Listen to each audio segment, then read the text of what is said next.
In the unforgiving wilderness of the Wyoming Territory, 1868, a horrific wagon train massacre left no apparent survivors, or so everyone thought.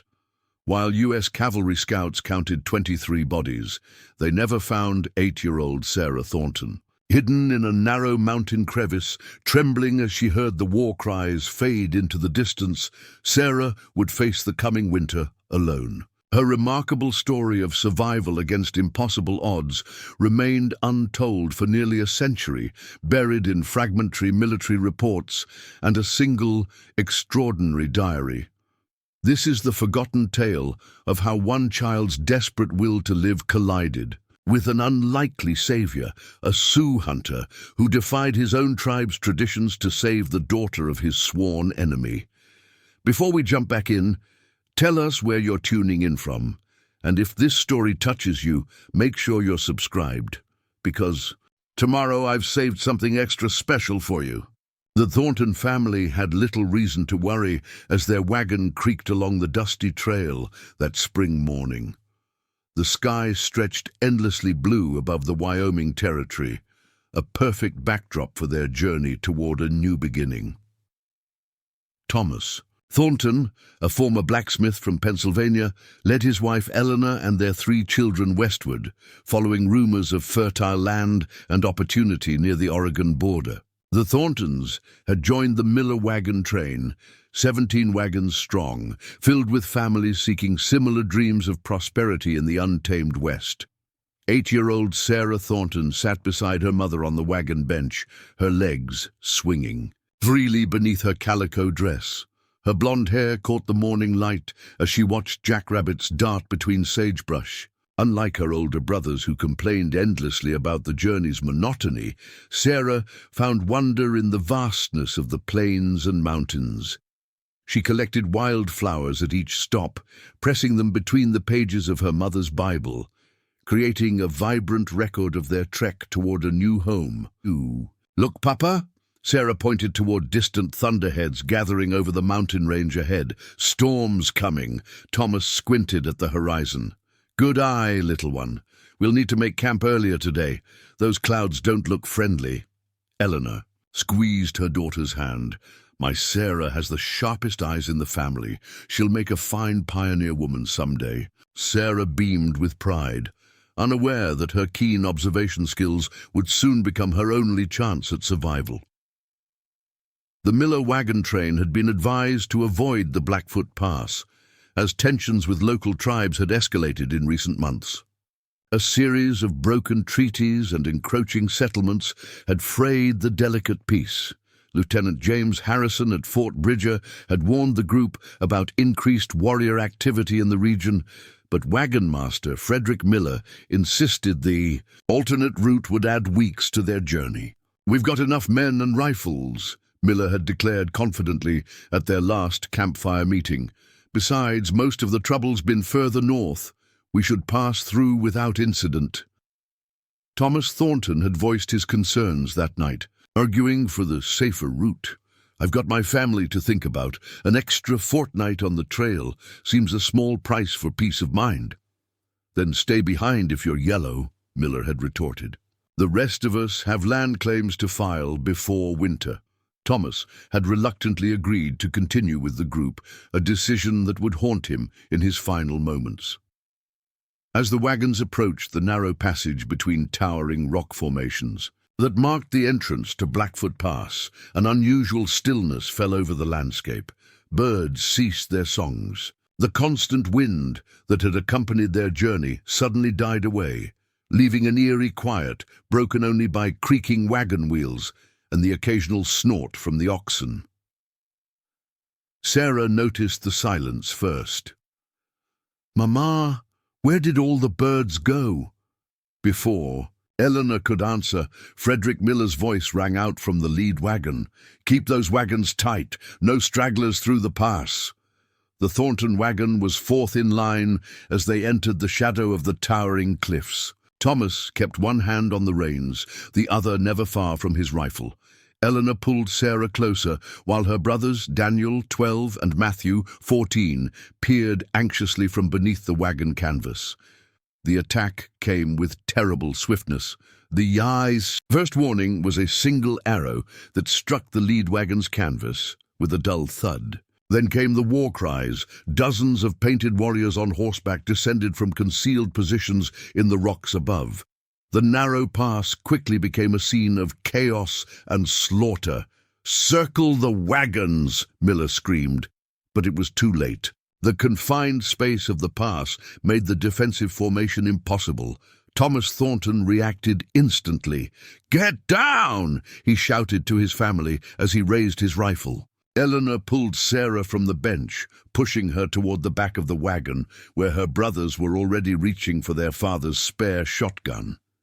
"Stay hidden," Eleanor instructed, her voice remarkably steady despite the terror in her eyes. "No matter what happens, stay hidden and quiet." Sarah nodded, too frightened to speak as the sounds of gunfire and screaming filled the air. Through gaps in the wagon canvas, she watched her father fire repeatedly at the attacking warriors, while her mother reloaded his second rifle with trembling hands. When a flaming arrow struck the wagon ahead of them, setting its canvas ablaze, Thomas made a desperate decision. "We can't stay here," he told Eleanor. "The whole train will burn. We need to make those rocks." He pointed toward a jumble of massive boulders about 50 yards off the trail. Eleanor nodded grimly. "Children, listen carefully," she called toward the back of the wagon. "We're going to run for the rocks. Stay low. Stay together."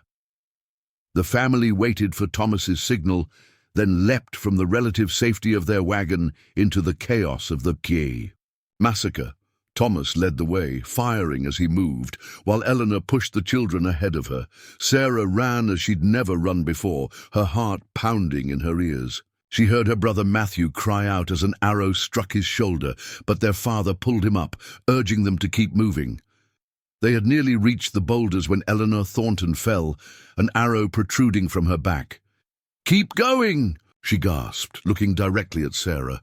"Don't stop, my love."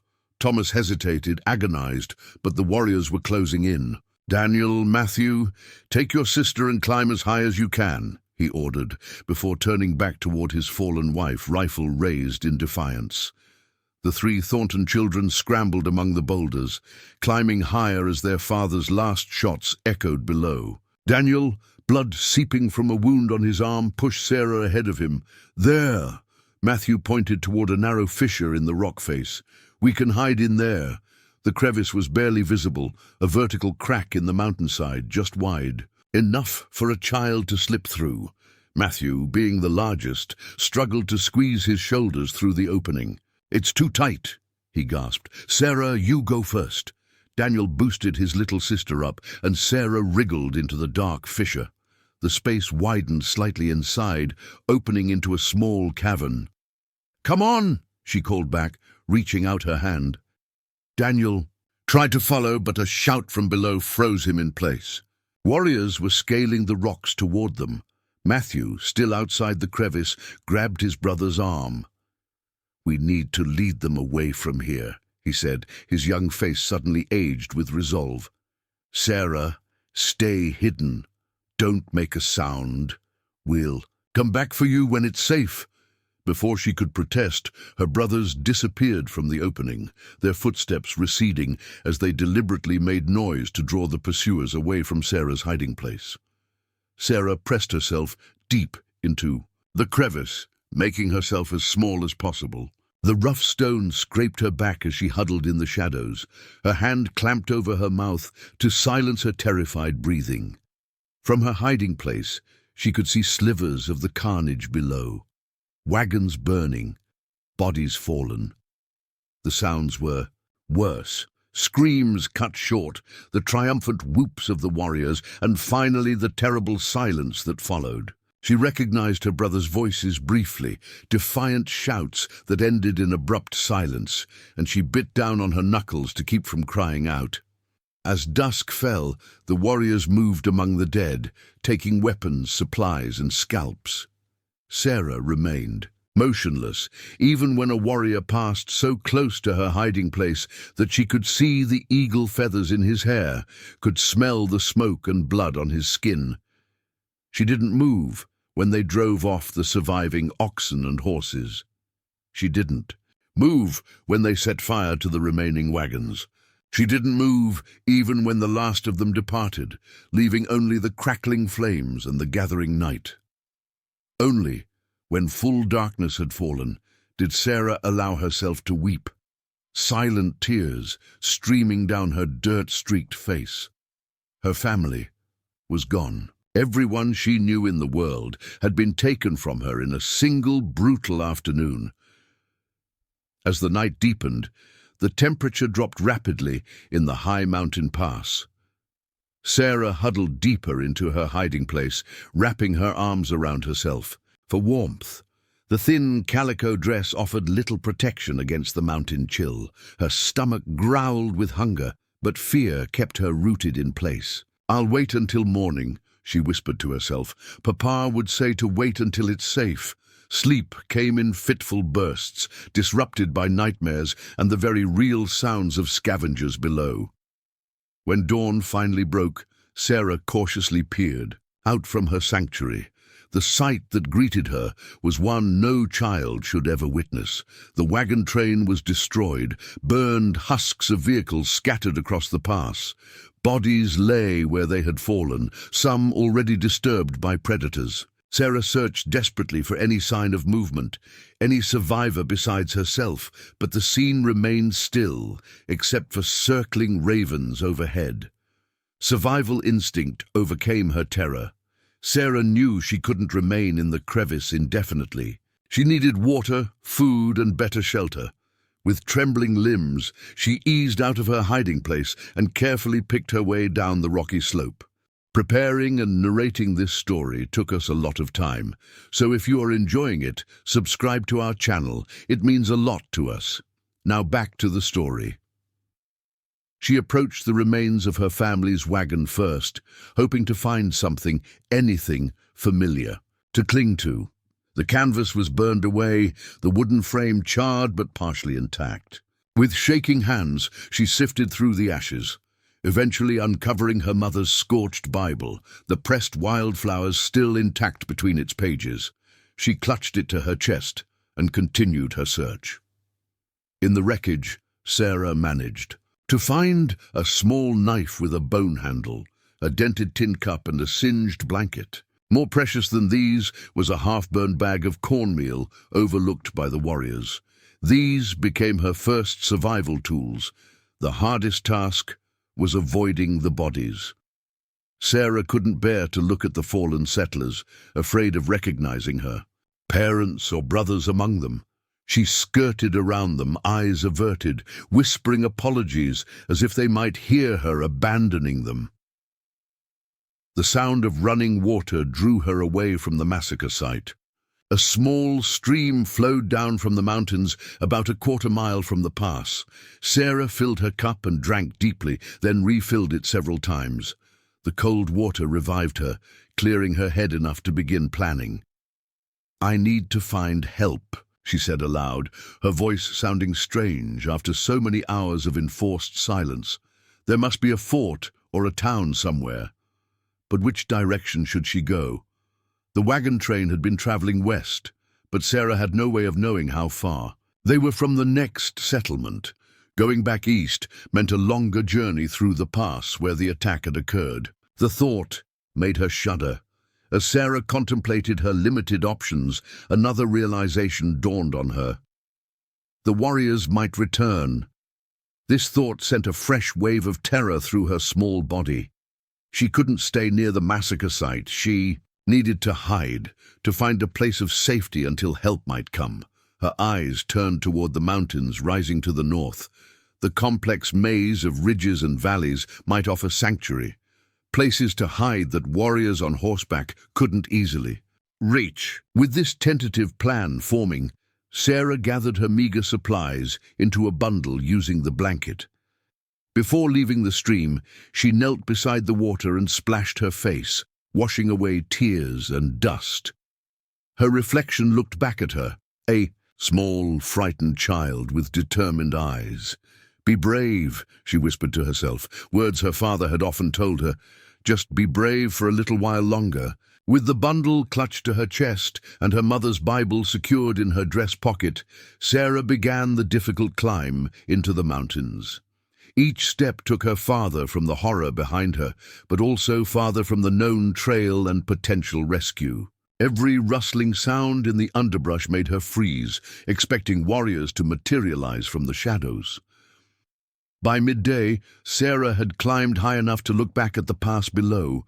Smoke still rose from the wagon remains, and the circling birds had increased in number. The sight strengthened her resolve to distance herself from the massacre. The terrain grew increasingly difficult as she ascended. Loose rocks slid beneath her worn boots, and thorny bushes caught at her dress. Several times she stumbled, scraping her palms and knees. Each time she rose again and continued climbing. Late in the afternoon, exhaustion began to overtake her. Sarah hadn't eaten since the previous day's noon meal, and her small body was nearing its limit. As the sun lowered toward the western peaks, she began searching for shelter. Fortune favored her when she discovered a small overhang formed by two leaning boulders. The space beneath was just large enough for her to crawl into, and it offered protection from the wind that had begun to pick up as evening approached. Using her knife, Sarah cut juniper branches to create a crude bed beneath the overhang, then huddled inside with her blanket wrapped tightly around her shoulders. She allowed herself a small handful of cornmeal, chewing it slowly to make it last. The dry meal stuck in her throat, but it quieted the worst of her hunger pangs. As darkness fell completely, Sarah curled into a tight ball, clutching her mother's Bible like a talisman against the night. "Please," she whispered, though she wasn't sure who she was addressing, God, her parents, or simply the vast wilderness around her. "Please help me." Sleep eventually claimed her, a merciful respite from the horrors of the day. She dreamed of home, not the promised homestead they had been traveling toward, but their small house in Pennsylvania with its familiar smells and sounds. In her dreams, her mother called her for supper, and her brothers teased her about her dolls. Her father's laughter rang out clear and strong. Sarah woke before dawn, momentarily confused by the hard stone beneath her and the cold mountain air. Then memory crashed over her, and she bit back a sob.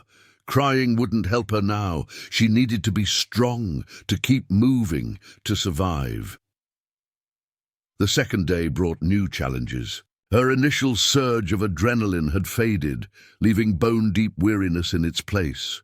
Each step required conscious effort. Hunger clawed at her stomach, and her throat burned with thirst. The stream was far below now, and she found no water source. On the mountain slopes, by midday, Sarah's pace had slowed to a painful crawl. The sun beat down relentlessly, and her lips cracked from dehydration. Just as despair threatened to overwhelm her, she heard the most beautiful sound, the gentle trickle of water. Following the sound, she discovered a tiny spring seeping from between rocks, forming a small pool no bigger than her cupped hands. Sarah fell to her knees beside it, drinking gratefully before refilling her tin cup to carry with her. The discovery of water renewed her determination. "I can do this," she told herself firmly. "I just need to keep looking for food, and better, shelter." As if in answer to her thoughts, a movement caught her eye, a fat marmot waddling between rocks about 20 feet away. Sarah froze, watching as the creature nibbled on mountain plants. Her stomach growled at the sight. Though her father had taught her brothers to hunt, she had never killed an animal herself.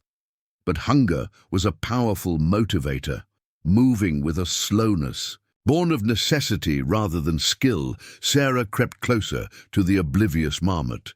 When she was within range, she hurled a fist-sized rock with all her strength. Her aim was true.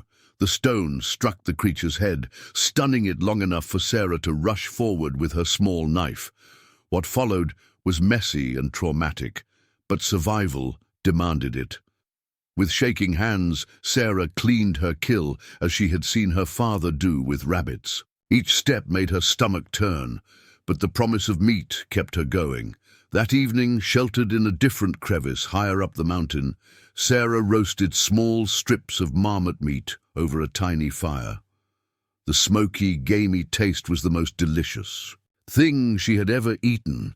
For the first time since the massacre, a tiny spark of hope kindled within her. If she could find water and catch food, perhaps she could survive until rescue came. As darkness settled over the mountains, Sarah extinguished her small fire and curled up in her increasingly filthy blanket. The temperature dropped rapidly, and she shivered despite the relative protection of her rocky shelter. She thought of her brothers, how Matthew had sacrificed himself to draw the warriors away from her hiding place. Their final act had been to save her life, and she was determined not to waste their sacrifice. "I'll live," she whispered fiercely into the darkness. "I promise I'll live." Unknown to Sarah at that very moment, 30 miles to the west, a cavalry patrol from Fort Laramie was responding to reports of smoke seen rising from Blackfoot Pass. By the time they arrived the following day, they would find only the grim aftermath of the massacre. 23 bodies, already ravaged by scavengers, and no sign that anyone had survived the attack. And in a village 3 days' ride to the north, a young Sioux hunter named Running Fox was preparing for a solitary hunting expedition in the mountains, a journey that would unexpectedly intersect with the desperate struggle of a small girl fighting to survive against impossible odds. The cavalry patrol arrived at Blackfoot Pass 3 days after the massacre. Lieutenant William Cooper, a veteran of numerous Indian campaigns, had seen the aftermath of attacks before, but the scale of this one left even him shaken. The 17 wagons of the Miller train lay in charred ruins, their contents scattered and looted. The bodies, men, women and children, told the grim story of the settlers' final moments. "Check for survivors," Cooper ordered his men, though his tone held little hope. "And count the dead. We need to know who they were." Sergeant Taylor, clipboard in hand, moved methodically among the bodies, noting descriptions and collecting any identification papers that remained. The other soldiers worked silently, their expressions somber as they conducted the grim census. "Sir," Sergeant Taylor approached the lieutenant after an hour. "We've counted 23 bodies. Appears to be the entire train, based on the wagon manifest we found." He handed over a singed piece of paper. Frederick Miller was the wagon master. "We've identified most of them." Cooper studied the manifest. "The Thornton family, Thomas, Eleanor, Matthew, Daniel and Sarah, 5 members, but we've only found 4 bodies matching their descriptions." Taylor nodded grimly. "The girl, Sarah, she's not among them. She'd be about 8 years old, blonde hair." Cooper scanned the surrounding terrain, his experienced eyes noting the rocky outcroppings where the settlers had made their last stand. The warriors would have taken captives if they wanted them. "If she's not here, could have been animals," Taylor suggested quietly. "Scavengers." Cooper's jaw tightened. "Post additional men to continue searching. If there's any chance the child survived or was taken, we need to know." For 2 more days, the cavalry methodically searched the area surrounding the massacre site. They found tracks leading in multiple directions, the war party splitting up after the attack, but no sign of a small girl, alive or dead. Eventually, Cooper had to make the difficult decision to end the search. "We'll report her as missing, presumed dead," he told his men as they prepared graves for the victims. "May God have mercy on her soul, wherever she is." The troopers buried the settlers in a common grave, marked with a simple wooden cross. Lieutenant Cooper recorded the names of the dead in his official report, including Sarah Thornton, female child aged 8 years, among the victims of the Blackfoot Pass massacre. With heavy hearts, the patrol departed, leaving the silent pass to the wind and ravens. Meanwhile, high in the mountains, Sarah Thornton was very much alive. The first week after the massacre tested every ounce of Sarah's courage and resourcefulness. Her initial success in catching the marmot wasn't easily repeated, and hunger became her constant companion. The cornmeal lasted only 3 days, even with careful rationing. Her small hands grew calloused from scrambling over rocks, and her knees were perpetually scabbed from falls. She established a pattern for survival, moving higher into the mountains each day, searching for food and water, and finding shelter. Before nightfall, the mountain terrain was treacherous for an adult, let alone a child, but Sarah's small size sometimes proved advantageous, allowing her to squeeze through narrow passages and hide in spaces adults couldn't reach. On the 8th day, Sarah's fortunes changed when she discovered a raspberry thicket tucked into a protected fold of the mountainside. The berries were just beginning to ripen, their tart sweetness an incredible luxury after days of near starvation. She gorged herself until her lips and fingers were stained purple, then filled her pockets with as many as she could carry.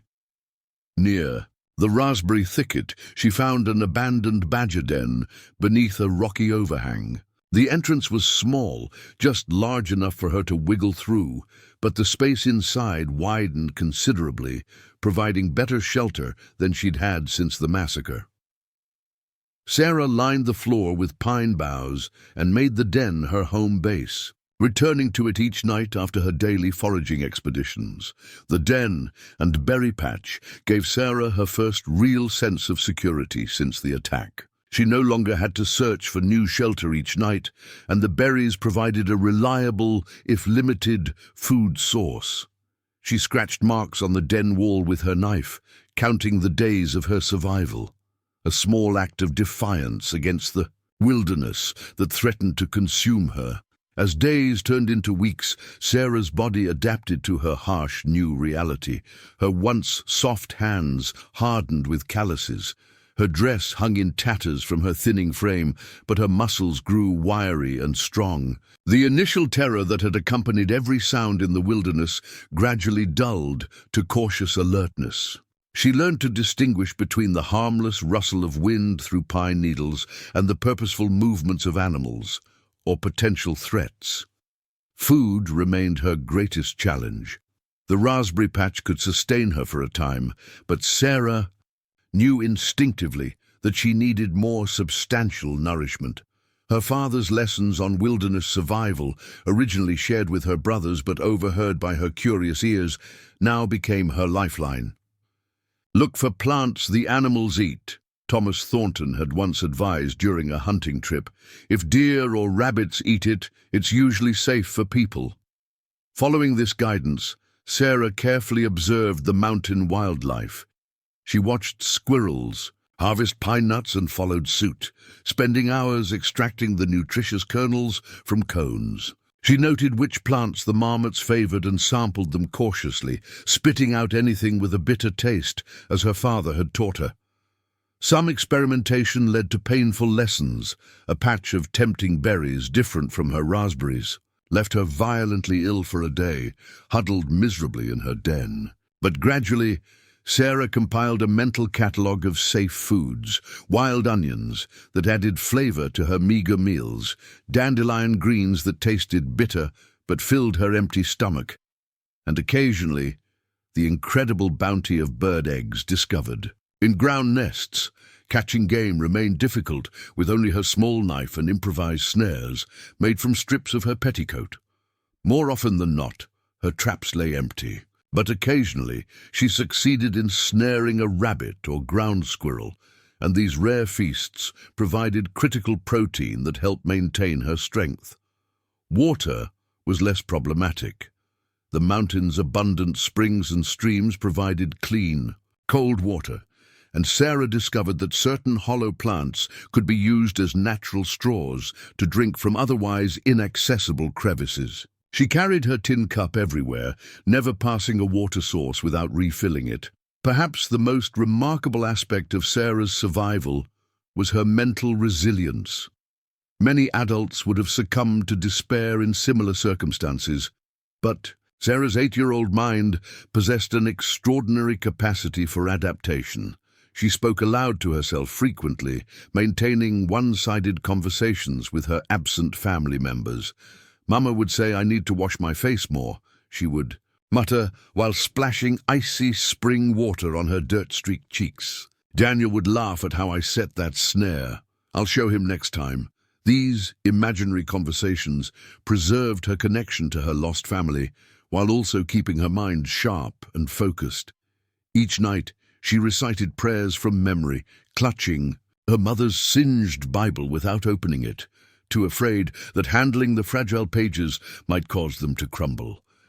The changing seasons soon presented new challenges. Summer was waning in the high country, and morning frost began to appear with increasing frequency.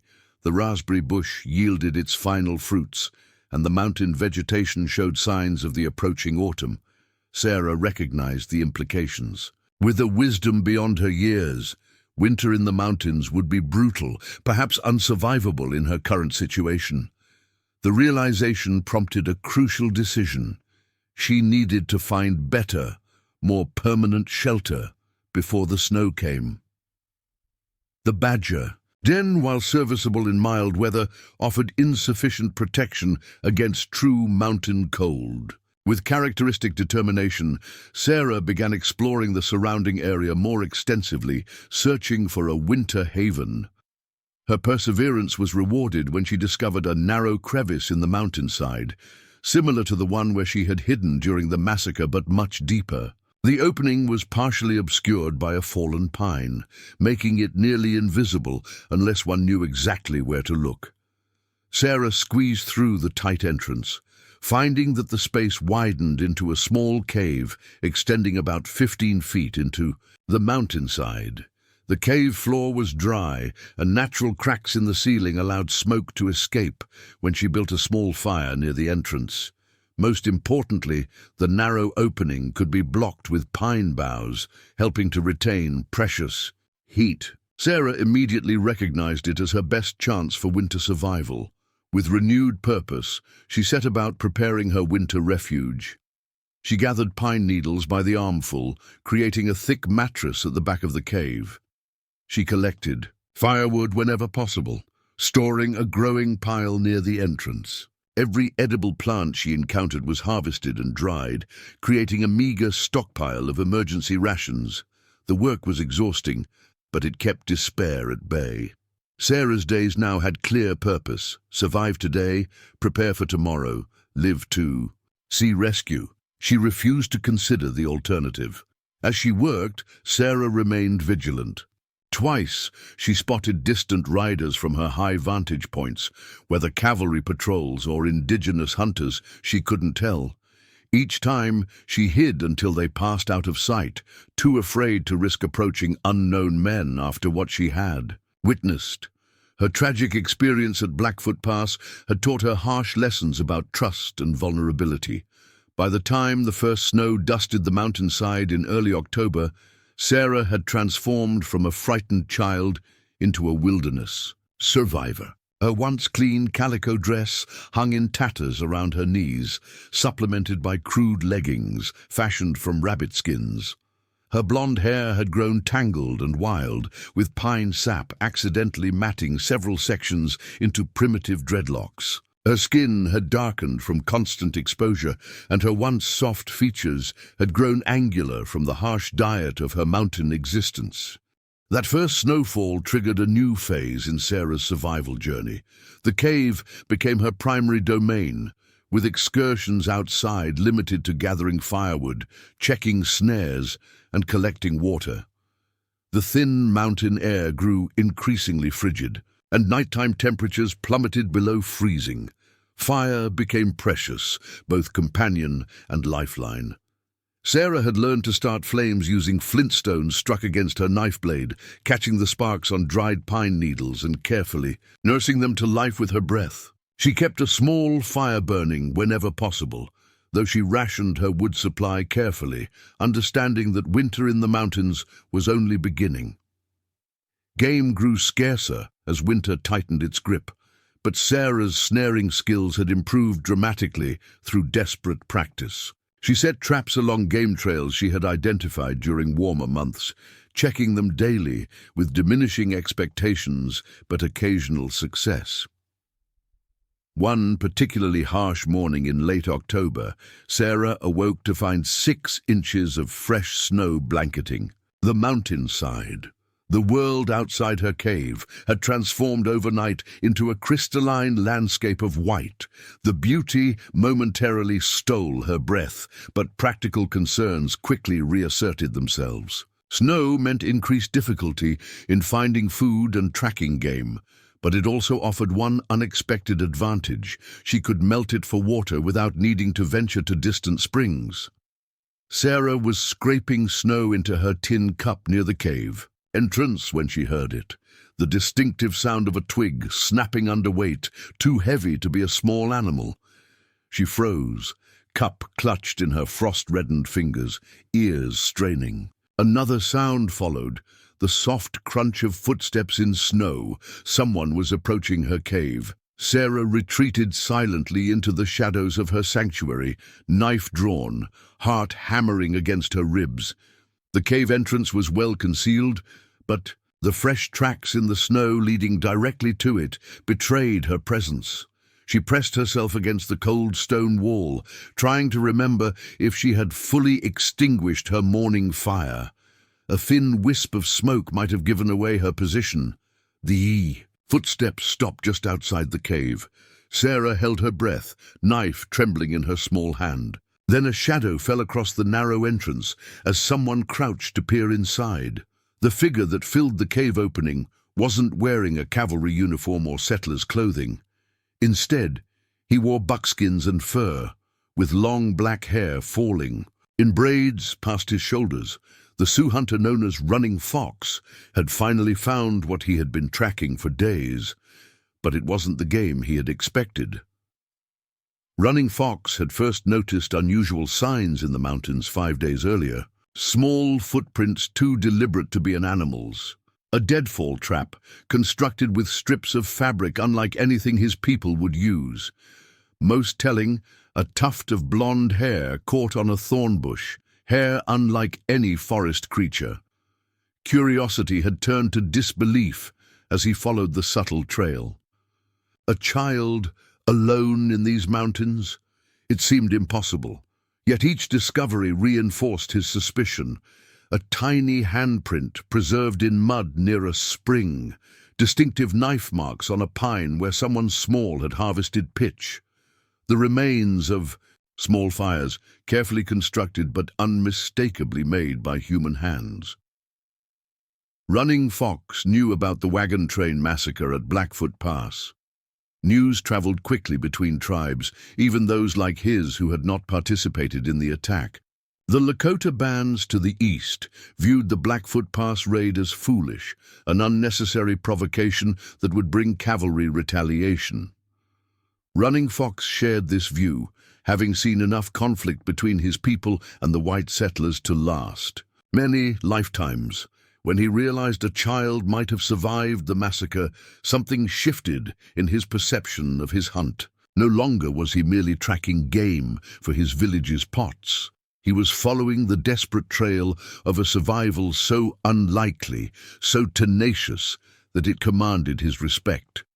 The traditional enmity between his people and the whites became secondary to the unfolding story written in the mountain's subtle signs. This child, this impossible survivor, deserved to be found, if only to honor such extraordinary courage.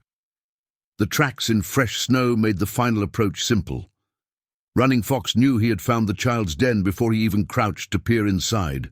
What he didn't expect was the knife-wielding, wild-haired creature who glared back at him from the shadows, more feral wildcat than human child. For a long moment, hunter and hunted regarded each other in tense silence. Running Fox made no move to enter the cave, and Sarah made no move to flee deeper into her sanctuary. They were at an impasse, separated by language, culture, and the bloody history that had claimed Sarah's family. Running Fox slowly raised his empty palms, showing he held no weapons. "How wakanyeja," he said softly. "Greetings, child." Sarah didn't understand his words, but she recognized the gentle tone. Still, she maintained her defensive position, knife extended. "Go away," she said, her voice cracked from disuse. "Please, go away." Running Fox remained motionless, considering his next move carefully. The child was clearly terrified, but also in dire circumstances. The approaching winter would be fatal for her without intervention. Yet forcing his help upon her would only deepen her trauma. With deliberate slowness, Running Fox reached into a pouch at his waist and withdrew a strip of dried buffalo meat. He placed it on the snow just inside the cave entrance, then backed. Away several paces, crouching down to appear less threatening. Sarah eyed the meat, hunger warring with suspicion. She hadn't tasted proper meat in weeks, her snares yielding increasingly meager results as winter set in. The offering was tempting, perhaps dangerously so. Running Fox watched her internal struggle with compassionate eyes. He knew better than to rush this fragile moment. The child before him had survived against impossible odds. She would make her own decision about whether to accept his help.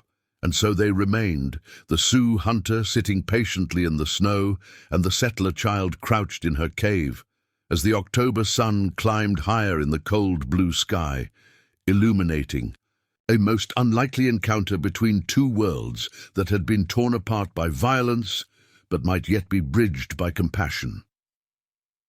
Miles away at Fort Laramie, Lieutenant Cooper was reviewing his reports when a scout burst into his office without knocking. "Sir," the man said breathlessly, "traders just came in from the north. They've got news about the Blackfoot Pass massacre." Cooper looked up sharply. "What news?" "There's talk among the peaceful Sioux bands. One of their hunters found something. In the mountains. Or someone. Sir, they're saying a child survived." Cooper immediately stood, knocking his chair backward. "Saddle my horse," he ordered, "and assemble a patrol. We ride within the hour." The search for Sarah Thornton, presumed dead for nearly 3 months, was about to begin anew. Trust came in small increments between Sarah Thornton and Running Fox. The dried buffalo meat remained untouched for hours while she studied the Sioux. Hunter from the shadows of her cave, he made no attempt to enter her sanctuary or force his assistance upon her.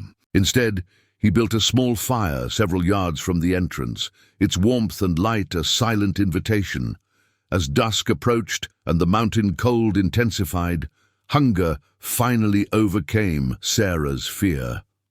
With the knife still clutched in her hand, she darted forward, snatched the meat, and retreated into the depths of her cave. Running Fox acknowledged this small victory with only a slight nod, his expression remaining calm and unthreatening. The meat was unlike anything Sarah had tasted during her months of survival, rich, smoky, and substantial. She chewed it slowly, savoring each morsel while watching her unexpected visitor through narrowed eyes. Running Fox had witnessed enough of the child's living conditions to understand the precariousness of her situation. The cave provided basic shelter, but her food stores were dangerously inadequate for the coming winter. Her clothing, a tattered dress supplemented with crude animal skin patches, offered insufficient protection against the mountain cold. Without intervention, the child who had defied death for months would likely succumb before spring. As darkness settled over the mountainside, Running Fox made a deliberate decision. He gathered more firewood, building up the flames to create a beacon of warmth in the growing gloom. From his pack, he withdrew a small bundle wrapped in soft-tanned deerskin and placed it near the cave entrance, far enough that Sarah wouldn't feel threatened, close enough that she could retrieve it if she chose. "For you, Wakanyeja," he said, softly, then returned to his position by the fire. Curiosity eventually drew Sarah forward. The bundle contained a rabbit fur blanket, small but infinitely warmer than her threadbare coverings. She touched it hesitantly, then pulled it into the cave, wrapping it around her shoulders with a small sigh of relief. That night, Sarah slept better than she had in months, warmed by both the blanket and the knowledge that someone was keeping watch outside. Running Fox maintained the fire throughout the night, his presence a deterrent to the mountain predators that had been a constant threat during her solitary ordeal. Morning brought another offering, a wooden bowl of steaming stew made from dried meat, wild onions, and roots that Running Fox had gathered at dawn. He placed it where the blanket had been, and again retreated to give her space. The pattern continued for 3 days. Running Fox would leave food, small comforts, or useful items near the cave entrance, then withdraw to maintain his respectful and distance. He spoke occasionally in his native tongue, not expecting comprehension, but allowing Sarah to grow accustomed to his voice. He never entered her cave or made any move to touch her. Gradually, Sarah began to emerge for longer periods. At first, she would only dart out to retrieve whatever gift Running Fox had left.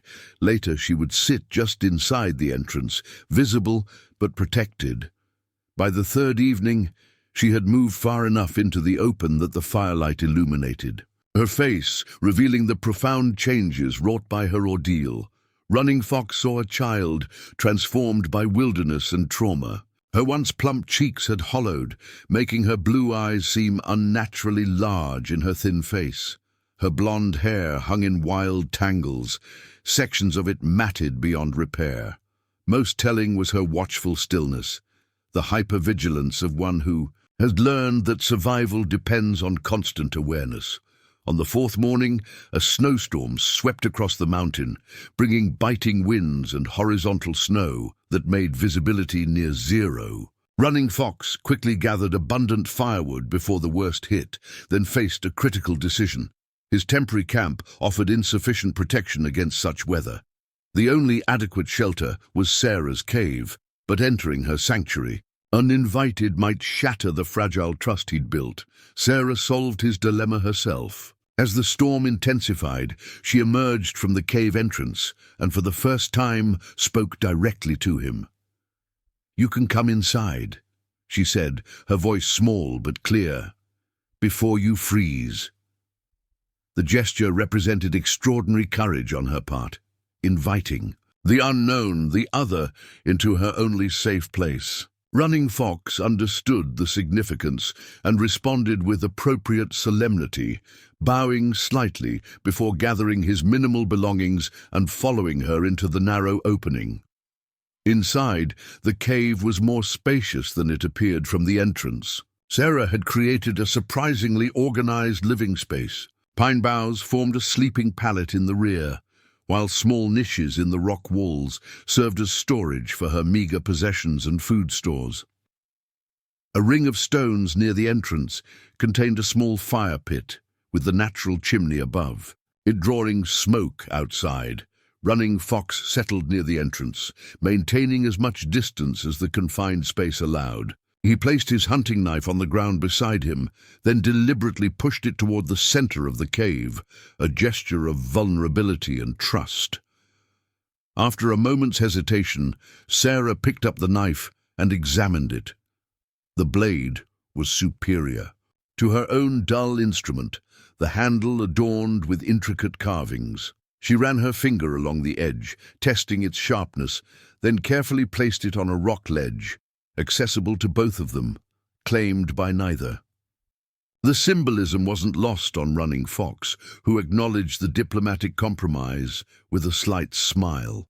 The howling storm created an unexpected opportunity for communication. Confined together but separated by language, Sarah and Running Fox began developing their own means of understanding. He drew pictures in the dirt floor with a stick, simple representations of animals, plants, and people. She pointed to objects and spoke their English names, which he repeated with careful attention to pronunciation. By nightfall, they had established a rudimentary vocabulary spanning their different worlds. Running Fox could say fire, water, and rabbit in English.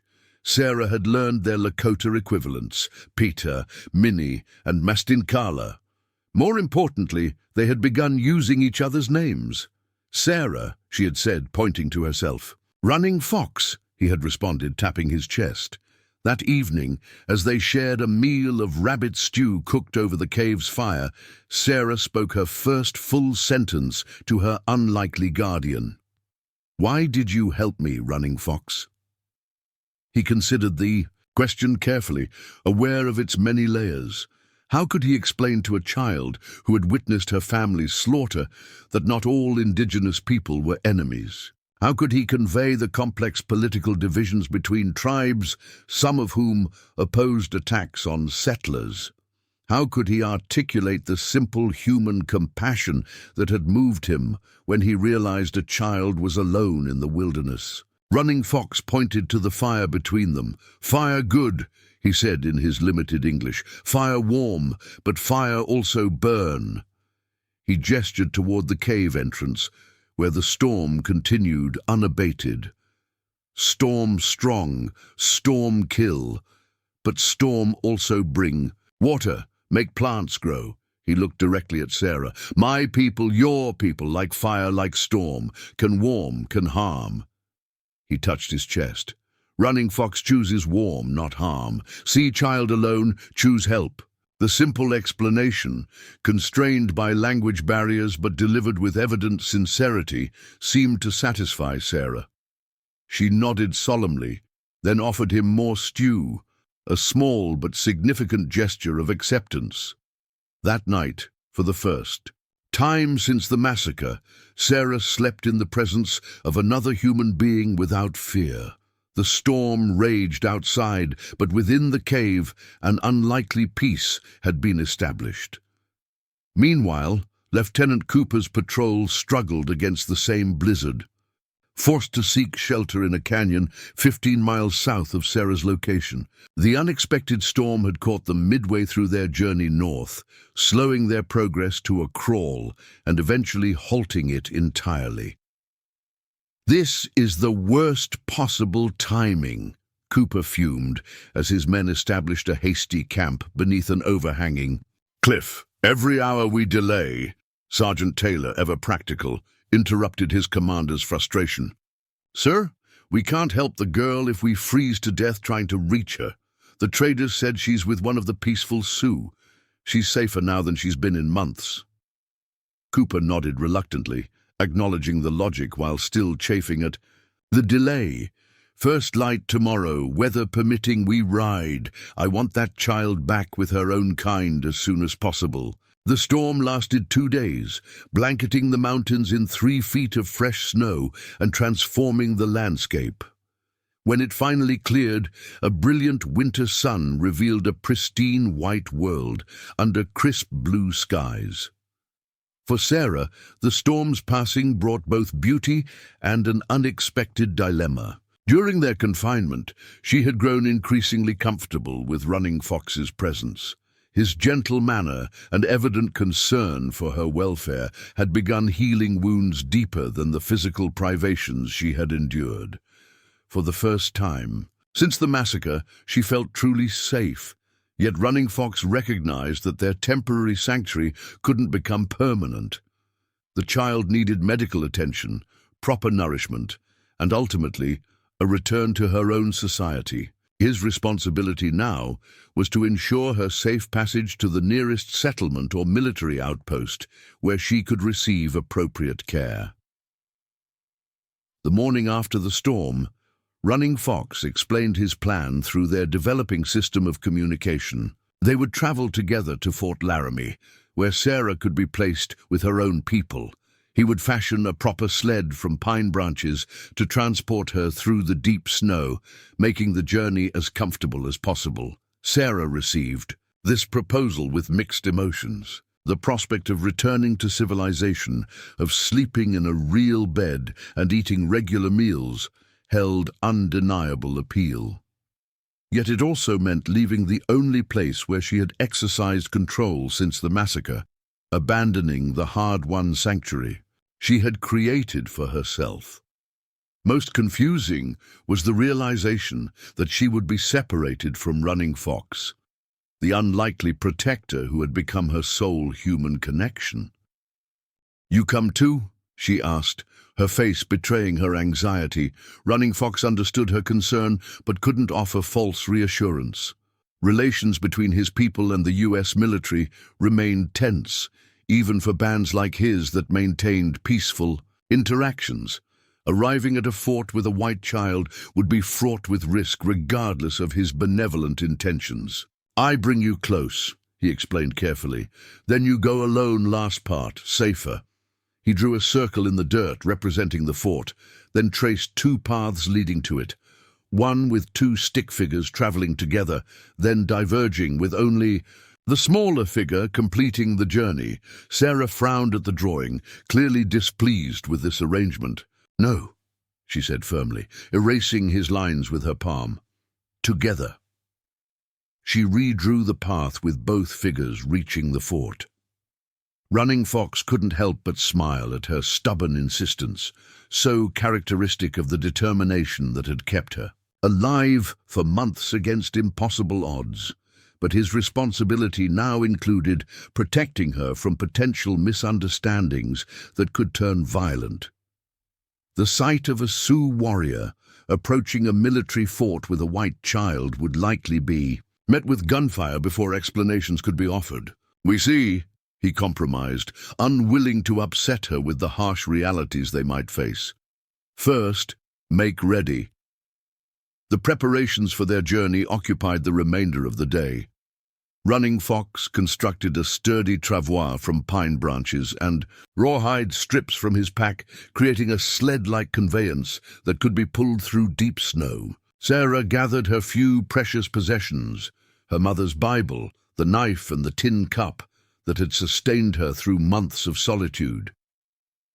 As sunset approached, Running Fox noticed Sarah standing at the cave entrance, gazing back into the space that had sheltered her through unimaginable circumstances. Her expression held a maturity far beyond her 8 years, a recognition that she was closing a chapter of her life that, however harsh, had formed her into someone new. "You strong," Running Fox said simply, standing beside her. "Always remember." Sarah nodded, understanding his meaning despite the language barrier. She had survived when all odds were against her. That knowledge would remain, regardless of what lay ahead. They departed at dawn the following day. Running Fox pulled the travois with Sarah seated upon it, their progress slow but steady through the deep snow. He chose a route that followed natural contours of the landscape, avoiding steep slopes where possible, and taking advantage of areas where wind had thinned the snowpack. From her position on the travois, Sarah watched the winter wilderness pass by with mixed emotions. For months, the mountains had been both her prison and her sanctuary. Now each step took her farther from the independence she had forged and closer to an uncertain future among her own kind. People who could never truly understand what she had endured. By midday, they had descended to a lower elevation where the snow was less deep and travel became easier. Running Fox maintained a vigilant watch, aware that they were entering territory more frequently patrolled by cavalry. He had wrapped Sarah in his spare buffalo robe, ensuring she remained warm despite the biting wind that swept across the exposed slopes. Their first indication that others were nearby came in mid-afternoon, when Running Fox froze suddenly, head tilted to catch a distant sound. Sarah immediately tensed, recognizing his posture as one of alert caution. "What?" she whispered. "Horses," he replied softly. "Many horses." Within moments, the rhythmic pounding of multiple hooves became audible even to Sarah's ears. Running Fox quickly assessed their situation. They were exposed on an open hillside with minimal cover available. If the approaching riders were hostile, whether cavalry viewing him as a threat or warriors from a band opposed to his people, their position was vulnerable. Making a swift decision, Running Fox pulled the travois toward a stand of juniper bushes, at the base of a rocky outcropping. It offered meager concealment, but was the best option available. He positioned Sarah behind the largest bush, then stepped away from her, moving into plain sight on the hillside. "Stay," he instructed firmly. "I draw eyes from you." Sarah understood his strategy with clarity born of survival instinct. By making himself visible while she remained hidden, he was ensuring that any potential threat would focus on him rather than discovering her presence. It was a selfless act that placed him at considerable risk. "No," she protested, attempting to follow him. Together, Running Fox gently but firmly guided her back to cover. "Trust," he said, meeting her eyes. "I protect." Before Sarah could argue further, the riders appeared over the ridge above them, 8 cavalry troopers led by Lieutenant Cooper himself. They reined to an abrupt halt at the sight of the lone Sioux standing on the open hillside. Cooper immediately raised his hand, signaling his men to hold their fire, though several had already raised their carbines instinctively. His experienced eye noted several significant details. The man wore the distinctive marks of a Hunkpapa Sioux, not the Blackfoot tribe responsible for the Wagon Train Massacre. He carried no visible weapons, despite obviously noting their approach. And most tellingly, he had made no attempt to flee upon seeing a cavalry patrol. "Hold positions," Cooper ordered his men, then urged his horse forward at a walk, stopping 30 yards from Running Fox. His hand remained near his holstered pistol, but his posture conveyed cautious neutrality rather than immediate threat. "I am Lieutenant William Cooper, United States Cavalry," he announced clearly. "Do you speak English?" Running Fox straightened to his full height, maintaining direct eye contact with the officer. "Some words," he responded. "I'm Running Fox, Hunkpapa." "Hunter?" Cooper nodded, maintaining his measured approach. "We've had reports of a white child found in these mountains, a survivor from the Blackfoot Pass massacre. Do you know anything about this?" Running Fox considered his response carefully. The moment was fragile. One misstep could lead to bloodshed. Yet the cavalry's presence also offered the resolution he had been seeking for Sarah's situation. "Child safe," he said simply, then turned slightly toward the juniper bushes. "Sarah, come." For a long moment, nothing happened. Cooper's hand tightened on his reins, suspecting a potential ambush. His men shifted nervously, carbines at ready positions. Then the branches moved and a small figure emerged, a girl so transformed by her ordeal that she barely resembled a white settler's child. Her buckskin-patched dress, wind-burned face, and wild hair spoke of months in the wilderness. Only her striking blue eyes, now regarding the cavalry patrol with obvious suspicion, hinted at her origins. "Sarah Thornton?" Cooper asked gently, dismounting and taking a single step forward. The girl didn't respond to him.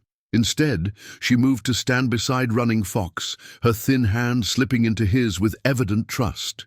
The incongruous image, a white child choosing the protection of a Sioux hunter over approaching men of her own race, struck Cooper with unexpected force. Sergeant Taylor had also dismounted and now stood beside his commanding officer. "Sir," he said quietly, "the traders were right. She survived all this time." Cooper nodded, momentarily speechless at the implications of what they were witnessing. The girl's condition suggested months of wilderness survival, an almost impossible feat for an adult, let alone a child.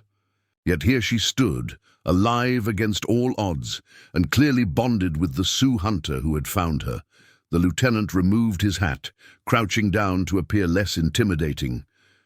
"Sarah," he said gently, "we've been looking for you. We want to take you somewhere safe, where you can have warm food and a proper bed. Would you like that?" Sarah looked up at Running Fox, clearly seeking his guidance rather than trusting the stranger's words. The hunter nodded encouragingly, though his expression remained solemn. "They help," he assured her. "Make well." Sarah turned back to Cooper, her young face showing wisdom far beyond her years. "Running Fox comes too," she stated firmly, her first. Words to another human being besides her Sioux protector in over 3 months. Cooper hesitated, understanding the complexities of bringing a Sioux warrior to Fort Laramie, even under these exceptional circumstances. Yet he also recognized the profound bond between the child and her rescuer, a connection that might prove crucial to her psychological recovery. He will be welcomed as an honored guest, Cooper promised, making a decision that would later prove controversial among some of his fellow officers, but which he would never regret. "You have my word as an officer." Sarah studied him for a long moment, then nodded once, a solemn gesture that seemed to convey both acceptance and a maturity no child her age should possess. She maintained her grip on Running Fox's hand as she finally stepped forward to meet her own kind. As Sergeant Taylor wrapped a cavalry blanket around her thin shoulders, Sarah looked back at the mountains that had been her proving ground. The wilderness had nearly claimed her life, yet it had also revealed her strength. Whatever awaited her at Fort Laramie and beyond, she would face it with the resilience forged during those desperate months alone. And she would not face it without the friend who had followed her impossible trail and offered compassion where others might have seen only an enemy. The journey to Fort Laramie took 4 days through difficult winter terrain. Lieutenant Cooper had brought an extra mount that Sarah could have ridden, but the child refused to be separated from Running Fox. Instead, the Sioux hunter fashioned a more elaborate travois that could be pulled by one of the cavalry horses, allowing Sarah to ride comfortably while he walked alongside. The arrangement created an unusual traveling formation, cavalry troopers in front and rear, with Running Fox and Sarah in the protected center. Cooper observed their interaction with growing fascination. Despite their profoundly different backgrounds and the language barrier between them, the pair had developed a communication system combining broken English, Lakota words, and expressive gestures that seemed remarkably effective. More striking was the evident trust between them. Sarah, who by all rights should have been terrified of indigenous people after witnessing the massacre of her family, showed complete confidence in Running Fox's presence. She ate only food that he approved, followed his guidance without question, and became visibly anxious whenever he moved too far from her side. During evening camps, Sarah insisted on sleeping near Running Fox rather than joining the soldiers by their separate fire. Cooper allowed this arrangement, recognizing that forcing conventional boundaries might cause the already traumatized child additional distress. Instead, he used the opportunity to learn more about the extraordinary circumstances that had brought them together. "Ask how he found her," Cooper instructed Sergeant Taylor, who had some knowledge of the Lakota language from previous diplomatic engagements. Through Taylor's halting translations, Running Fox explained his discovery of unusual signs in the mountains, small footprints, improvised traps, and other evidence that had led him to Sarah's hidden cave. The Sioux hunter described his amazement at finding a child who had survived alone for months in conditions that would have killed most adults. "He says she is Wakan, sacred or special," Taylor translated. "He believes the spirits protected her because she has an important purpose to fulfill." Cooper nodded thoughtfully. "Ask him why he helped her. His people and hers are enemies by most accounts." Running Fox's response was direct, delivered with dignity that required little translation. "Child not enemy," he said in his limited English. "Child innocent. Helping defenseless ones brings honor." This simple moral clarity impressed Cooper, challenging his preconceptions about the Sioux. Here was evidence that compassion could transcend the bitter divisions between their peoples, proof that humanity's better nature might still prevail in the midst of escalating conflicts. On the 4th day, the walls of Fort Laramie appeared on the horizon, a welcome sight to the weary travelers. As they approached the garrison, Cooper called the party to a halt and addressed Running Fox directly. "I promised you safe entry, and I'll honor that promise," he said, with Taylor translating to ensure complete understanding. "But I must warn you, some at the fort may not welcome your presence. Stay close to me and remember that not everyone understands what you've done for this child." Running Fox acknowledged this warning with a solemn nod. He had anticipated the reception he might receive and had accepted the risk when agreeing to accompany Sarah. Cooper dispatched Taylor ahead to alert the fort of their unusual party, hoping to prevent any unfortunate reactions to the unexpected sight of a Sioux warrior approaching the gates. When they resumed their journey, Cooper positioned himself and his sergeant on either side of Running Fox, a protective escort that symbolized the hunter's status as an honored guest rather than a prisoner or threat. Sarah watched these arrangements with the hyper-awareness that had become second nature during her months of survival. Though only 8 years old, her experiences had honed her ability to read situations and anticipate danger. She sensed the soldiers' uneasiness as they neared the fort and instinctively moved closer to Running Fox. "It's all right," Cooper assured her, noting her apprehension. "You're safe now, Sarah. Both of you are under my protection." The fort gates stood open as they approached, with a small reception committee waiting in the yard. The post commander, Major Wilson, the fort physician, Dr. Abernathy, and Mrs. Hollister, the quartermaster's wife, who had volunteered to care for the child upon her arrival. Cooper dismounted and saluted his superior officer. "Major Wilson, I present Sarah Thornton, sole survivor of the Blackfoot Pass massacre, and Running Fox of the Hunkpapa Sioux, who found and protected her." Wilson's gaze moved from the ragged child to the Sioux hunter, his expression difficult to read. A veteran of numerous Indian campaigns, the Major had lost men to Sioux bullets in previous engagements. Yet protocol demanded he acknowledge Cooper's successful mission. "Well done, Lieutenant," he said formally, then turned to Sarah. "Miss Thornton, you are welcome at Fort Laramie. Mrs. Hollister will see to your immediate needs." Mrs. Hollister stepped forward, a kind-faced woman in her 40s, who had mothered many a lonely soldier during her years at frontier posts. "You poor dear," she said softly.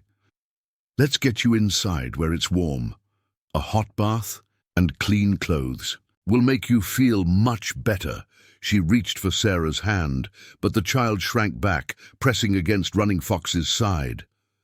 After months of solitude followed by days of cautious trust-building with the Sioux hunter, Sarah found this bustling reception overwhelming. The fort's wooden walls felt confining after the open mountains, and the numerous unfamiliar faces triggered her defensive instincts. "No!" she said firmly, gripping Running Fox's buckskin sleeve. "Stay with him." An awkward silence fell over the gathering. Wilson's expression darkened, and several soldiers exchanged uncomfortable glances. The idea of a white child preferring the company of a Sioux warrior over her own kind challenged their fundamental assumptions about the natural order of their world. Dr. Abernathy, a pragmatic man who had treated patients of all backgrounds during his frontier career, broke the impasse. "The child has experienced severe trauma," he observed quietly. "Forcing separation from the one person she currently trusts would cause additional psychological distress. I recommend we proceed with caution." Major Wilson frowned, but deferred to the medical opinion. "Very well. Mrs. Hollister, please arrange appropriate accommodations. Lieutenant Cooper, your Sioux guest is your responsibility. He is not to move about the fort unescorted." Cooper saluted. "Understood, sir." Mrs. Hollister, adapting quickly to the unusual circumstances, addressed Running Fox directly. "Sir, would you be kind enough to help convince young Sarah that she's safe with me? I promise to take good care of her." Running Fox, recognizing the woman's genuine concern, knelt beside Sarah. "These people help," he told her gently. "Make clean, give food, I stay near." "Promise?" Sarah demanded, her voice barely audible. "Promise," he confirmed, then rose and nodded to Mrs. Hollister, who led them both toward the quarters that would become Sarah's first proper shelter in months. The arrangements proved challenging, given the fort's typical segregation practices.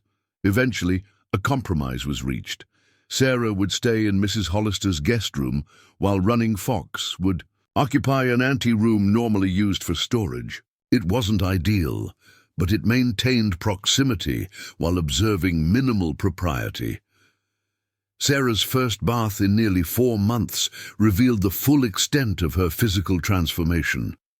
Mrs. Hollister gasped softly at the sight of the child's emaciated frame, covered with half-healed scratches, scars, and bruises from her wilderness ordeal. Her once blonde hair, when finally untangled, had to be cut short in several places where pine sap had created impossible knots. Throughout this process, Sarah remained mostly silent, enduring the ministrations with stoic patience learned from months of hardship. She accepted clean clothes, a simple dress borrowed from the quartermaster's 10-year-old daughter that hung loosely on her diminished frame, and ate the offered stew with careful restraint, having learned that gorging after prolonged hunger led to painful consequences. Dr. Abernathy's examination the following morning confirmed what was visibly apparent. Sarah had survived against extraordinary odds, but at considerable physical cost. Malnutrition had left her weakened, with vitamin deficiencies that would require careful dietary correction. Several improperly healed minor injuries would leave permanent scars. Most concerning to the physician was her emotional state, the unnatural composure that masked what must be profound psychological trauma. "The child shows remarkable resilience," he reported to Major Wilson, "but we shouldn't mistake her composure for recovery. She's experienced horrors no child should endure and survived in conditions that would challenge the most seasoned mountain men. The long-term effects remain to be seen," Wilson nodded grimly. "And what of her attachment to the Sioux? A natural psychological response," Abernathy explained. "He represents safety after months of danger. Forcing separation now would likely trigger severe distress. I recommend a gradual transition as she builds trust with others at the fort." While discussions about Sarah's future continued among the fort's authorities, Running Fox found himself in an unexpected position. Rather than being treated as a reluctantly tolerated visitor, several officers sought him out, curious about the child's remarkable survival and his role in her rescue.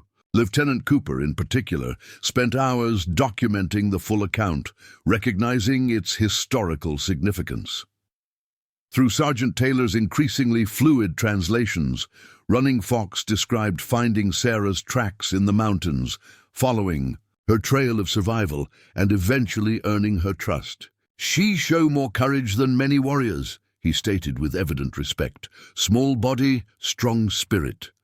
News of Sarah's rescue spread quickly beyond Fort Laramie.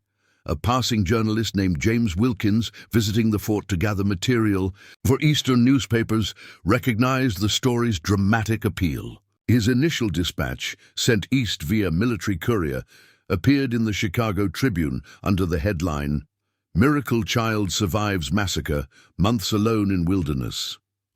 Wilkins' article, somewhat sensationalized but essentially accurate, sparked national interest.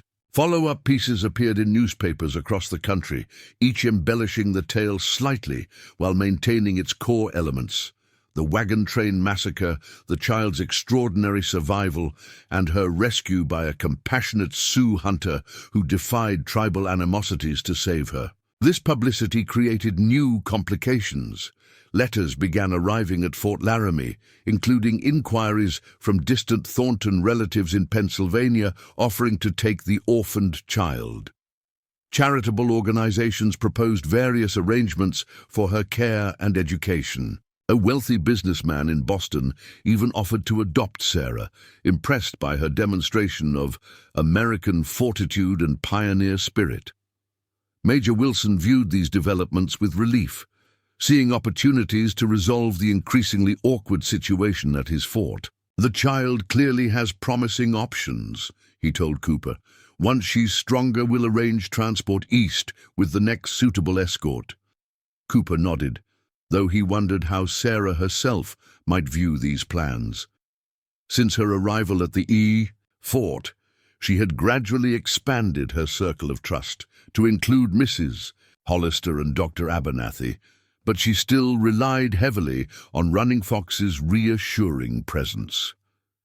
Her attachment to the Sioux hunter remained strong, creating a lingering discomfort among some at the fort who found the relationship inappropriate despite its innocent nature. The question of Running Fox's departure also required resolution. He had fulfilled his self-appointed mission by bringing Sarah safely to her people, and his prolonged presence at a military installation was becoming politically complicated. Yet he showed no inclination to leave, while Sarah still clung to him for security. 2 weeks after their arrival, Cooper approached Running Fox privately.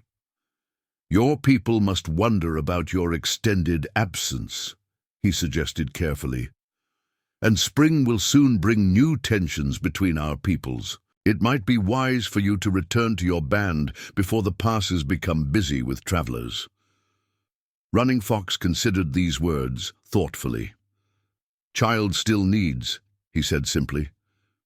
"She's safer here now," Cooper assured him, "and her future lies with her own kind. Surely you understand this."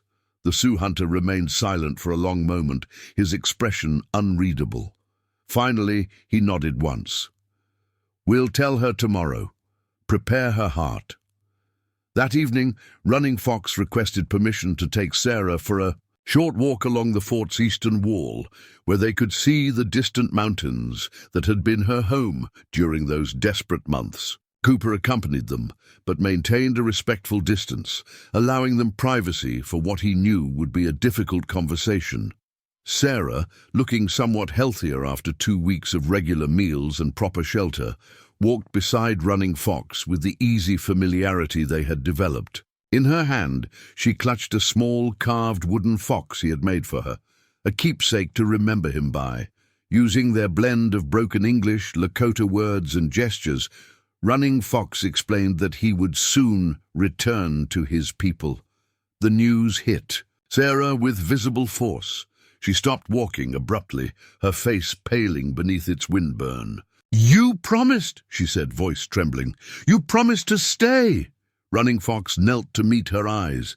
"I stay until you are safe," he reminded her gently. "Now you are safe. Have a warm place, food, medicine. People come soon, take you to your new home." Sarah shook her head vehemently. "No, I go with you." The Sioux hunter sighed, touching her shoulder gently. "Not possible, Wakanyeja. My world not for you. Your world not for me." "I don't have a world anymore," Sarah whispered, giving voice to the profound displacement she felt. Neither the mountains of her ordeal nor the fort of her rescue felt like home. Her family was gone, and the future others planned for her, among distant relatives or adoptive families, seemed as foreign as the stars. Running Fox recognized the depth of her loss, having experienced similar cultural displacement in his own life as the traditional Sioux world collided with advancing white settlement. He searched for words that might bridge the gulf between her past trauma and future possibilities. "You carry your world here," he said finally, touching her chest above her heart. "Family, mountains, even Running Fox, all stay with you, make you strong." Sarah's eyes filled with tears, the first Cooper had seen her shed since her rescue. For months, survival had required emotional containment. Now, safety finally allowed her grief and fear to surface. Running Fox drew her into a gentle embrace, letting her cry against his buckskin shirt while murmuring soothing words in Lakota. Cooper watched this exchange with a tightness in his throat. The bond between this unlikely pair, forged in extreme circumstances and transcending profound cultural differences, spoke to possibilities that seemed increasingly remote in the larger context of frontier relations. Here was humanity at its most fundamental, Compassion overcoming division, connection defying conflict. When Sarah's tears subsided, Running Fox produced a small leather pouch from within his clothing. Opening it carefully, he removed a necklace. A simple leather cord strung with unusual stones, feathers, and a single bear claw. Medicine pouch, he explained, placing it around her neck. Protection. When afraid, hold stones. Remember, mountains make you strong. Remember, Running Fox watching over you. Sarah clutched the necklace, recognizing the significance of such a gift. "Will I ever see you again?" she asked, the question weighted with understanding beyond her years. Running Fox didn't offer false promises. The future between their peoples remained uncertain, fraught with conflicts rooted in competing claims to the same land. But neither did he extinguish hope entirely. "World turns in circles," he said, gesturing toward the sky where the sun made its daily journey. "Paths that part may cross again." The following morning, Running Fox departed Fort Laramie at dawn. Major Wilson provided him with supplies for his journey north, a gesture of gratitude for his role in Sarah's rescue and an acknowledgement of the unusual bridge he had created between hostile worlds. Sarah stood at the fort gate, watching his figure grow smaller against the horizon. Mrs. Hollister remained beside her, a comforting hand on her shoulder, respecting the child's need to witness this departure rather than shielding her from its pain. "He's a good man," Mrs. Hollister said softly. "Not what I expected from." "From an Indian," Sarah finished, using a child's directness. "He saved me when no one else could find me." Mrs. Hollister nodded, abashed at having her prejudice so simply exposed. "Yes, my dear, you're right." As Running Fox's silhouette finally disappeared from view, Sarah touched the medicine pouch at her neck. The transition ahead would not be easy, adjusting to civilization after months in the wilderness, building new connections after profound loss, reconciling her unique experiences with the conventional expectations that awaited her in Eastern society. But she had survived alone in the mountains when all odds were against her. She had found trust when it seemed impossible.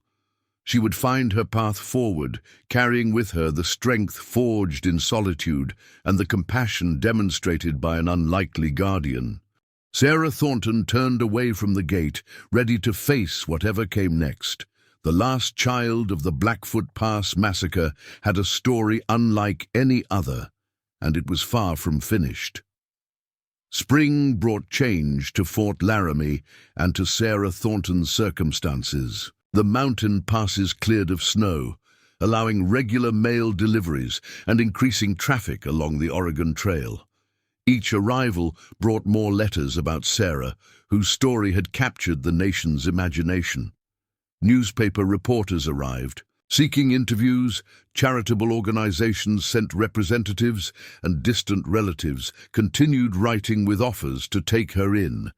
Sarah observed this commotion with quiet wariness. 3 months at the fort had restored much of her physical health. Her gaunt frame had filled out, vitamin deficiencies had been corrected through Dr. Abernathy's careful dietary regimen, and her cropped hair had begun growing back in soft blonde. Waves. Yet emotional recovery proved more complex than physical healing. Mrs. Hollister, who had become Sarah's primary caretaker, noted the child's continued reticence around strangers. "She speaks when necessary," she reported to Dr. Abernathy during their weekly consultations, "but rarely initiates conversation, and she still wakes with nightmares, terrible ones that leave her shaking for hours." The doctor nodded thoughtfully. Not surprising, given what she witnessed and endured. The mind heals more slowly than the body, especially in cases of profound trauma. "She talks about him, you know," Mrs. Hollister added. "The Sioux, Running Fox. She asks when he might return to visit, though I don't know what to tell her." Abernathy sighed. Probably best not to encourage such expectations. The political situation with the northern tribes grows more tense by the day. I doubt Major Wilson would permit another visit, even if her rescuer sought one. This assessment proved accurate.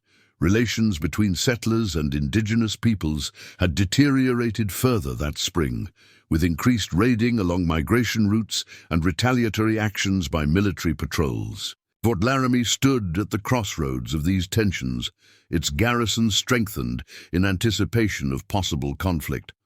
Lieutenant Cooper, who had maintained a special interest in Sarah's welfare, found himself increasingly occupied with reconnaissance, missions and escort duties.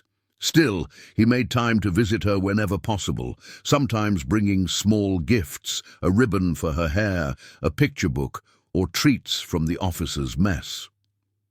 During one such visit in late April, he found Sarah sitting alone on a bench outside the quartermaster's quarters, watching eastern-bound wagons departing the fort. The medicine pouch Running Fox had given her remained around her neck, its leather cord shortened by Mrs. Hollister so it wouldn't tangle during play. "May I join you, Miss Thornton?" Cooper asked formally, using the playful address that sometimes coaxed a smile from the serious child. Sarah nodded, scooting over to make room. "Are you leading another patrol soon, Lieutenant?" "Tomorrow at dawn," he confirmed, settling beside her.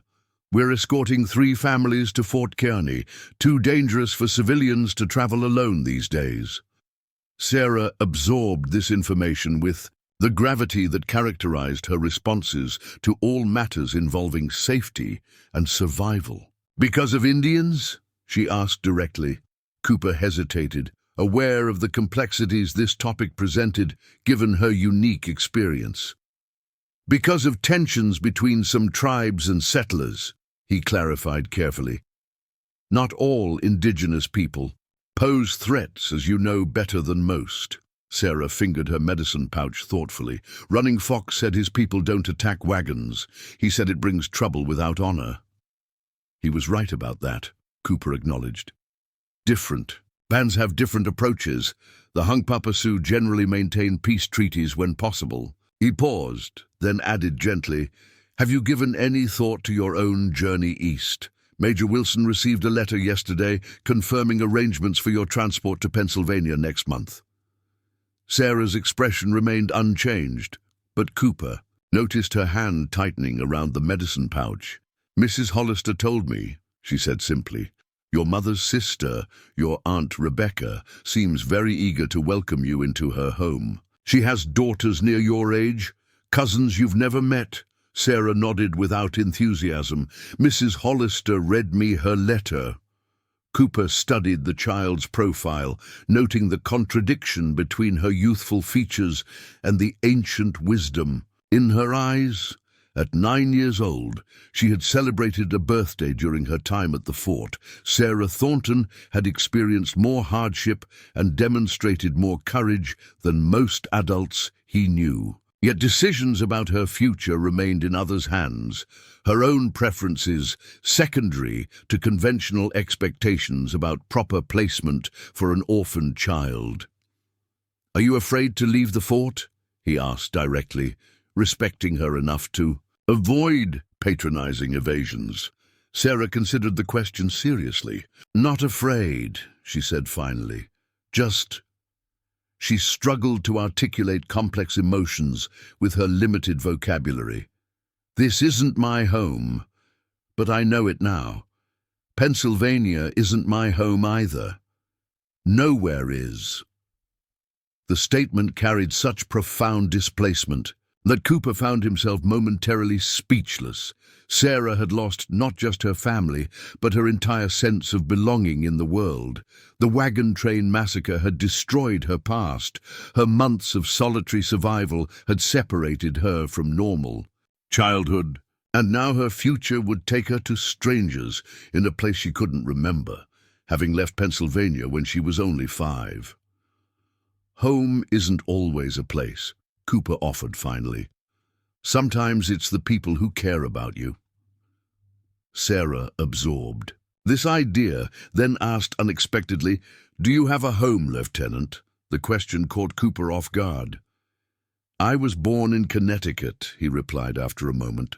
My parents still live there, but the army has been my home for 12 years now. Do you miss Connecticut? Sometimes, he admitted. But I've found purpose here that I never would have discovered had I stayed. This concept seemed to resonate with Sarah. I found things in the mountains, too, she said quietly, things I wouldn't know otherwise. Cooper nodded, understanding she meant more than mere survival skills.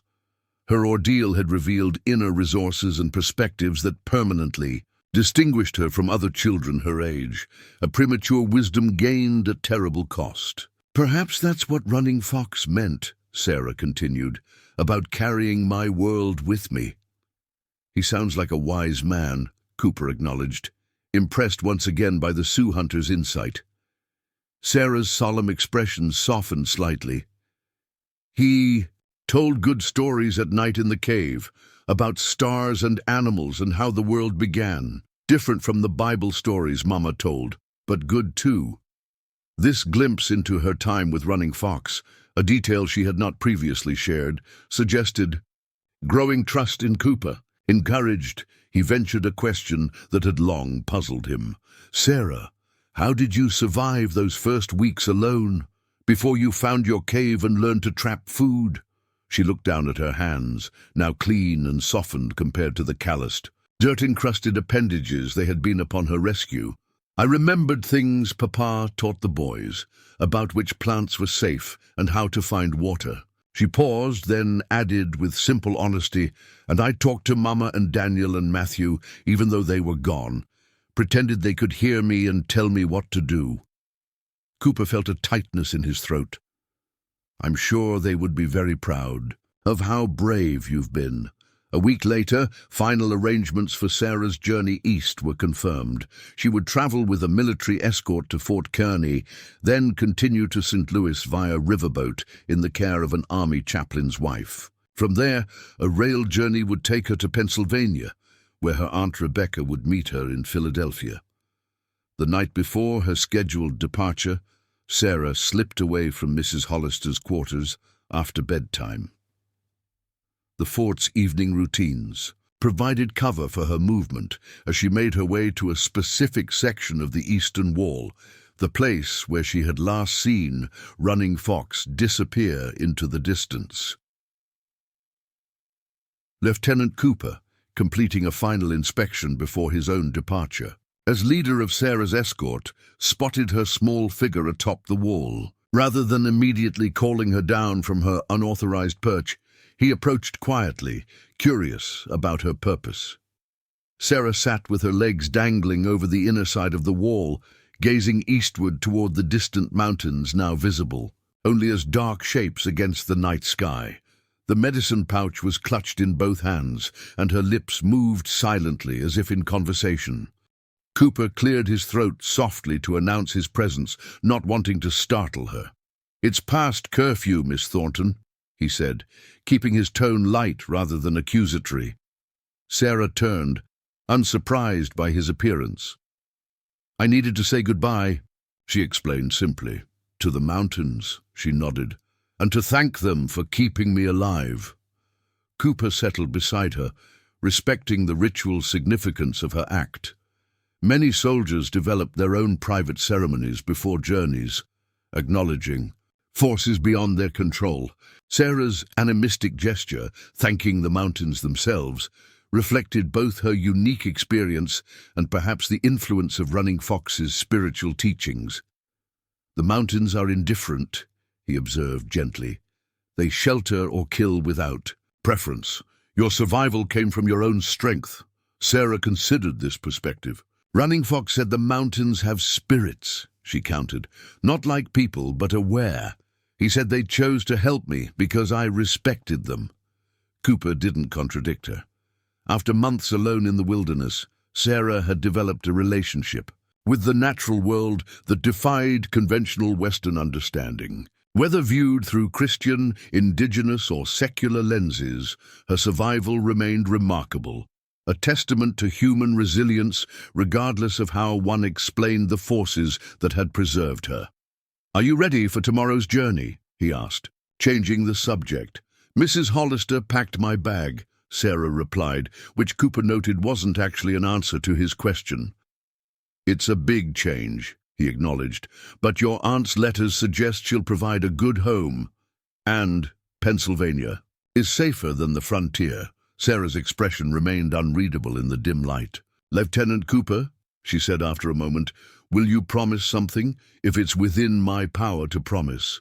If Running Fox ever comes to Fort Laramie asking about me, will you tell him I'm safe and that I kept his medicine pouch?" The request revealed her continued attachment to her unlikely rescuer, as well as her awareness that direct communication between them was improbable. Cooper felt a pang of sadness at this evidence of her premature understanding of the world's harsh divisions. "I promise," he said solemnly, "and I'll ensure that officers who come after me know to pass along any message from him to you in Pennsylvania." Sarah nodded, apparently satisfied with this arrangement. "We should go back," she said practically. "Mrs. Hollister will worry if she checks my bed." The next morning dawned clear and mild, ideal conditions for the beginning of the eastward journey.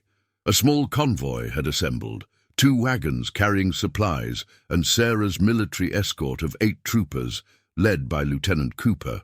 Sarah herself would ride in the lead wagon alongside Mrs. Peterson, the quartermaster sergeant's wife, who would accompany her as far as Fort Kearny.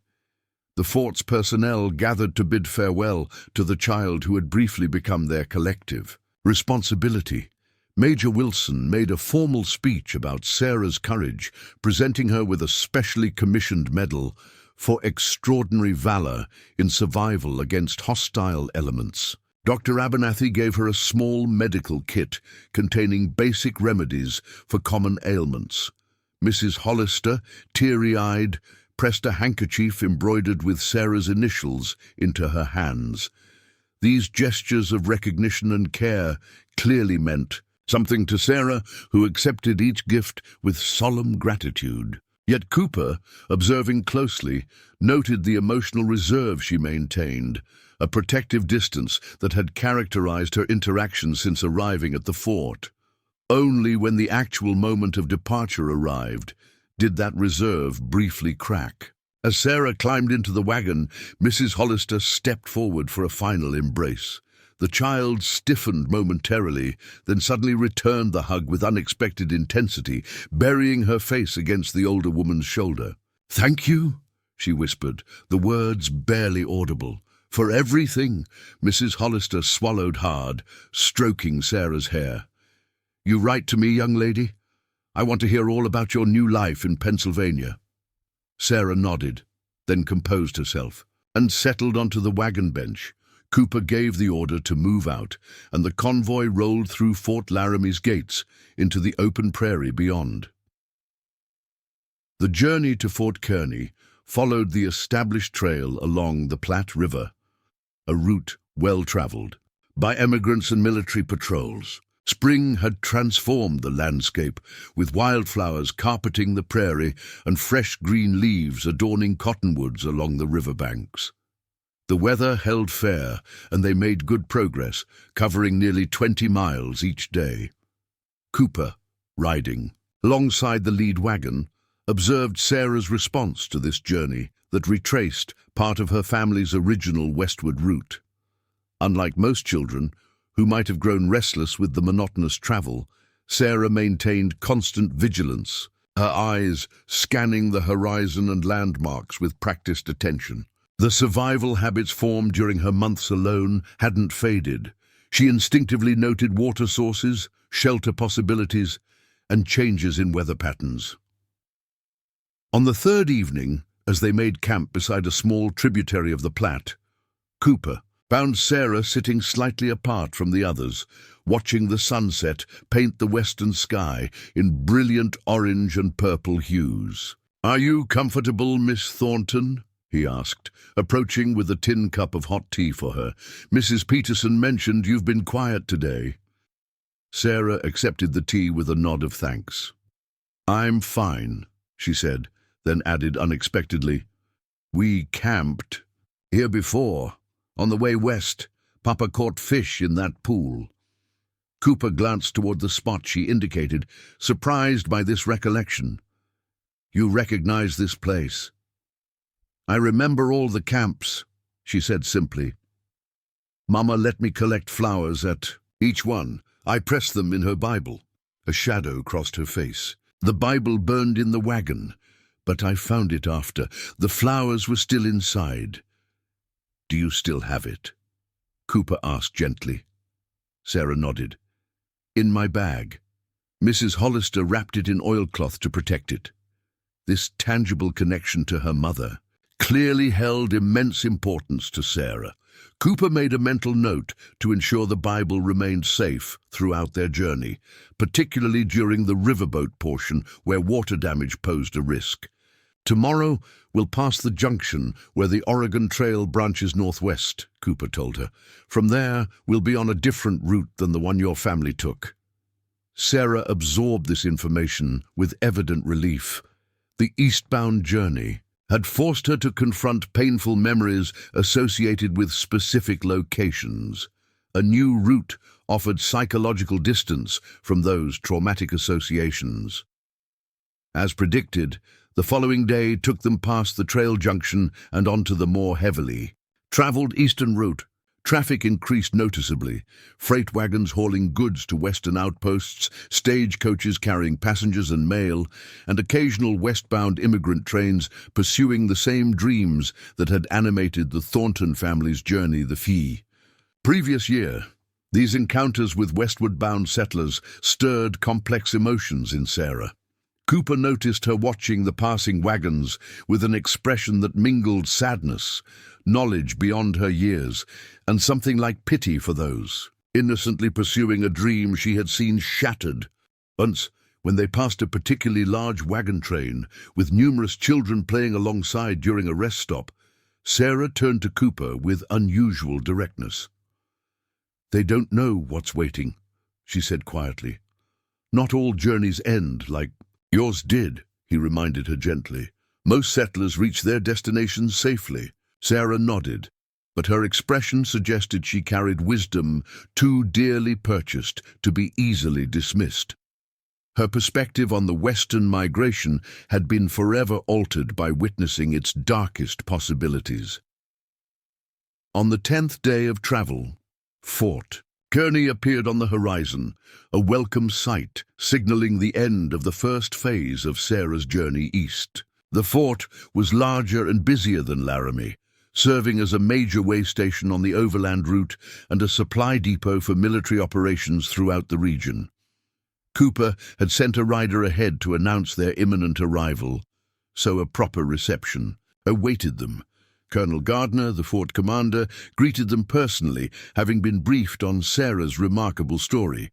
His wife had arranged temporary quarters where Sarah and Mrs. Peterson could refresh themselves after the dusty journey. "Lieutenant Cooper," the colonel said after initial pleasantries, "a word in private, if you please."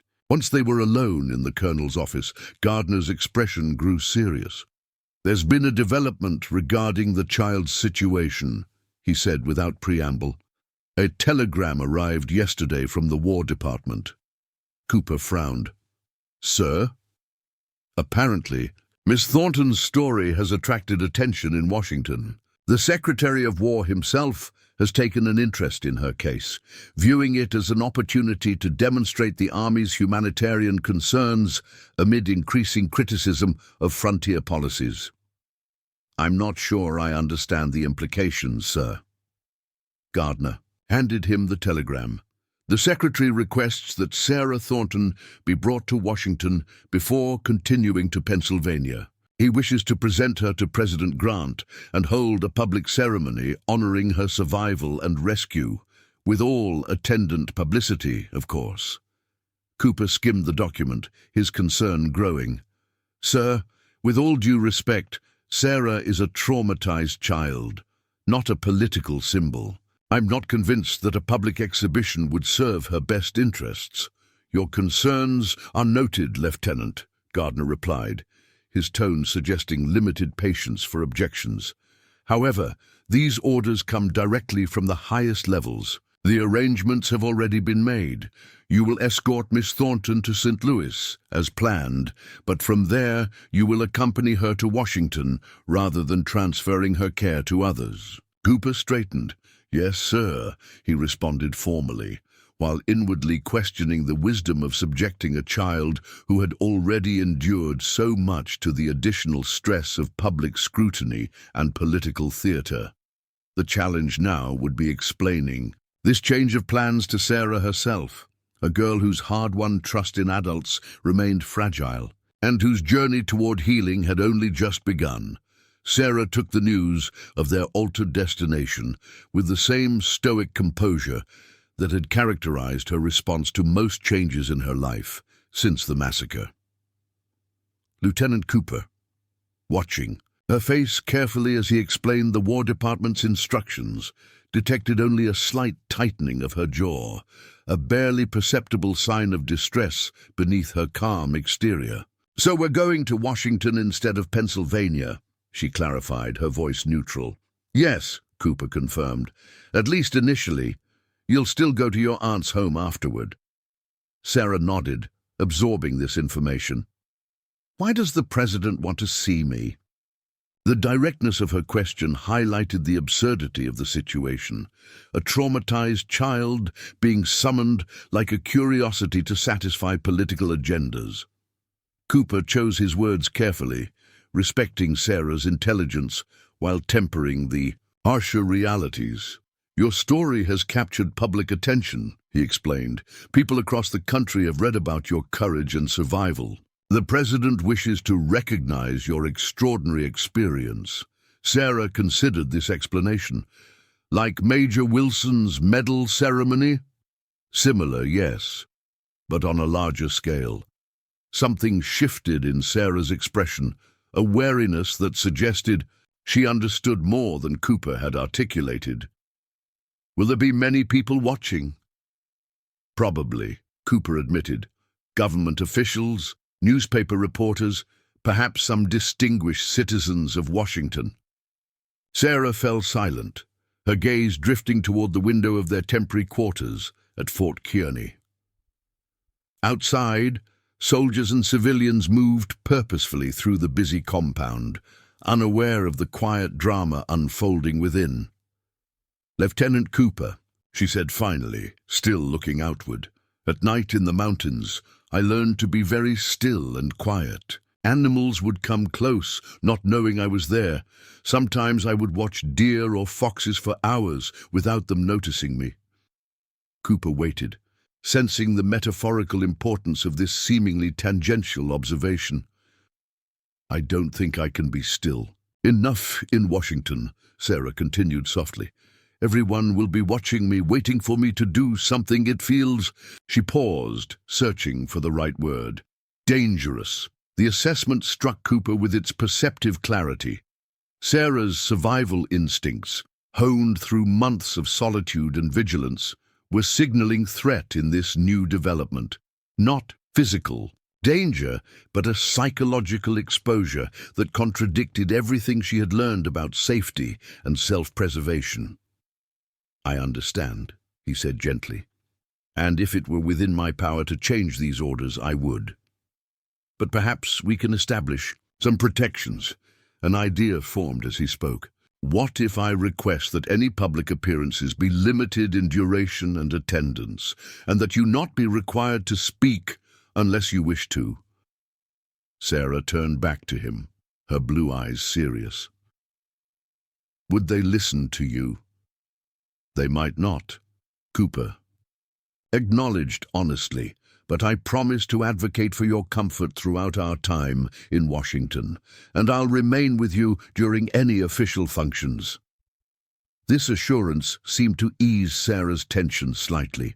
Cooper's consistent honesty, never promising what he couldn't deliver, never minimizing challenges she would face, had earned her trust gradually over their months of acquaintance. "Thank you," she said simply, then added with the practical focus that had kept her alive in the wilderness, "When do we leave for St. Louis?" "Tomorrow morning. The riverboat journey will take approximately 6 days, depending on conditions." Sarah nodded, already mentally preparing for this next phase of her journey, a characteristic adaptation that Cooper had come to admire. Despite her youth, Sarah Thornton possessed a remarkable ability to accept circumstances beyond her control and navigate them with determined practicality. The following day brought clear weather and favorable conditions for departure. Cooper's escort had been reduced to 4 troopers for the journey to St. Louis, as the terrain was generally safer and well-traveled. Mrs. Peterson would continue accompanying Sarah, providing female supervision considered proper for a young girl's travels. They departed Fort Kearny in a military ambulance, a covered, spring-suspended wagon that offered more comfort than their previous transportation. The route would take them southeast to the Missouri River, where they would board a steamboat bound for St. Louis. As they left the fort behind, Cooper noticed Sarah's gaze fixed westward toward the distant mountains now invisible beyond the horizon. Her expression held a complexity beyond simple homesickness or regret, something more like acknowledgement of a completed chapter. "Are you all right?" he asked quietly, riding alongside the ambulance. Sarah nodded. "Just saying goodbye again," she replied, "to the mountains and—" She hesitated, then added, "and to Running Fox. I think we're too far away now for him to ever find me." The observation carried such poignant resignation that Cooper found himself momentarily speechless. Despite her youth, Sarah understood geographical and cultural distances with unusual clarity, comprehending that each mile eastward diminished the already slim possibility of ever reconnecting with her unlikely savior.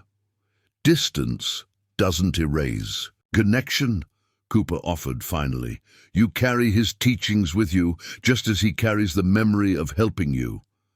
Sarah touched the medicine pouch at her neck, a gesture that had become habitual during moments of stress or transition. "Mrs. Hollister said my aunt might not let me keep this," she confided. "She said proper Eastern families might consider it pagan." Cooper frowned. "Mrs. Hollister sometimes forgets that rules can be flexible. That pouch represents an important and part of your journey. I can't imagine anyone who knows its significance would ask you to give it up." This reassurance seemed to satisfy Sarah, who settled back into watching the passing landscape with her characteristic, quiet attentiveness. The journey to the Missouri River took 3 days, following established roads through increasingly settled territories. Unlike the open prairies and rugged foothills they had traversed previously, this route featured farms, small communities, and frequent traffic. Sarah observed these signs of civilization with cautious interest, having spent most of her recent life in wilderness or frontier military outposts. Upon reaching the river town of Nebraska City, they secured passage on the steamboat Occidental, a substantial packet boat that served both passenger and cargo needs along the Missouri. For Sarah, who had never seen a vessel larger than a canoe, the steamboat's imposing presence, 3 decks high with an ornate pilot house and twin smokestacks belching coal smoke, represented yet another threshold into an unfamiliar world.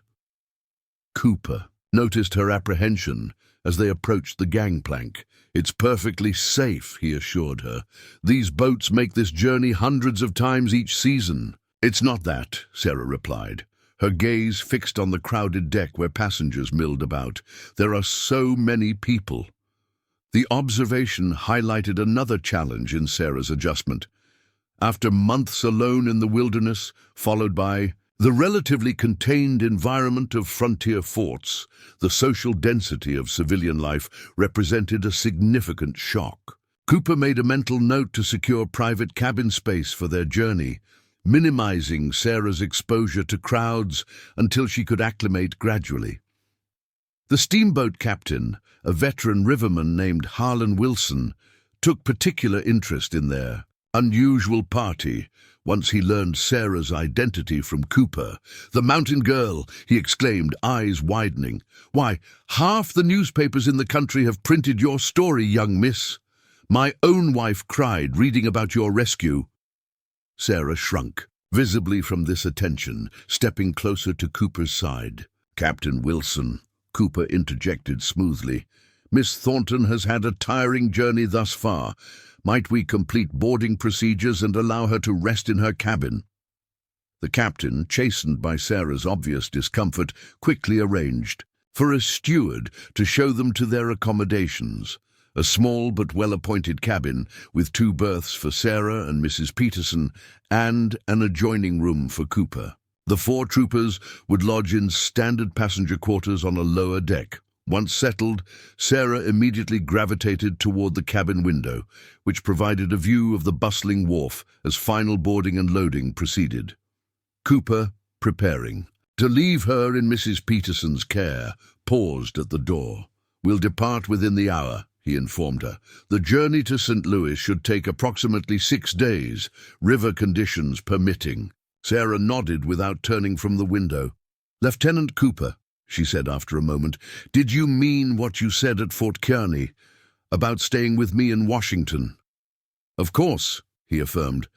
"My orders are to escort you throughout your journey, including any official functions in the capital." Sarah seemed to relax slightly at this confirmation. "Thank you," she said simply. The steamboat journey provided an unexpected respite for Sarah. After initial wariness, she discovered that the vessel's rhythmic movements and the hypnotic flow of the river had a calming effect. The private cabin offered sanctuary from the crowds of passengers, while the ever-changing shoreline provided constant visual interest without requiring social engagement. Cooper encouraged her to take brief walks on deck during quieter periods, gradually increasing her comfort with more populated spaces. These excursions revealed Sarah's continuing observational acuity. She quickly identified patterns in river navigation, noting how pilots adjusted their course based on water conditions and channel markers. "You would have made an excellent scout," Cooper remarked, after she correctly predicted a course adjustment before the helmsman executed it. "I just watch," Sarah explained with characteristic simplicity. "Like in the mountains, things show you what they're going to do if you pay attention." This capacity for observation, developed as a survival mechanism during her solitary months, manifested in other ways throughout their journey. Sarah noticed interpersonal dynamics among passengers, identified approaching weather changes before most adults registered them, and maintained constant awareness of exit routes and defensive positions, unconscious habits formed when her life depended on such vigilance. By their 4th day on the river, Cooper had begun quietly preparing Sarah for what awaited in Washington. Without overwhelming her with details, he explained basic protocols for meeting government officials, outlined likely ceremony procedures, and suggested simple responses she might give if questioned by reporters or dignitaries. "You're not required to describe your experiences in detail," he emphasized. "A simple thank you or I'm grateful to be safe now is entirely sufficient if you feel uncomfortable with more extensive answers." Sarah absorbed these suggestions with solemn attention. "Will they ask about running fox?" she inquired. The question revealed her continuing concern about how her indigenous rescuer would be perceived in official narratives.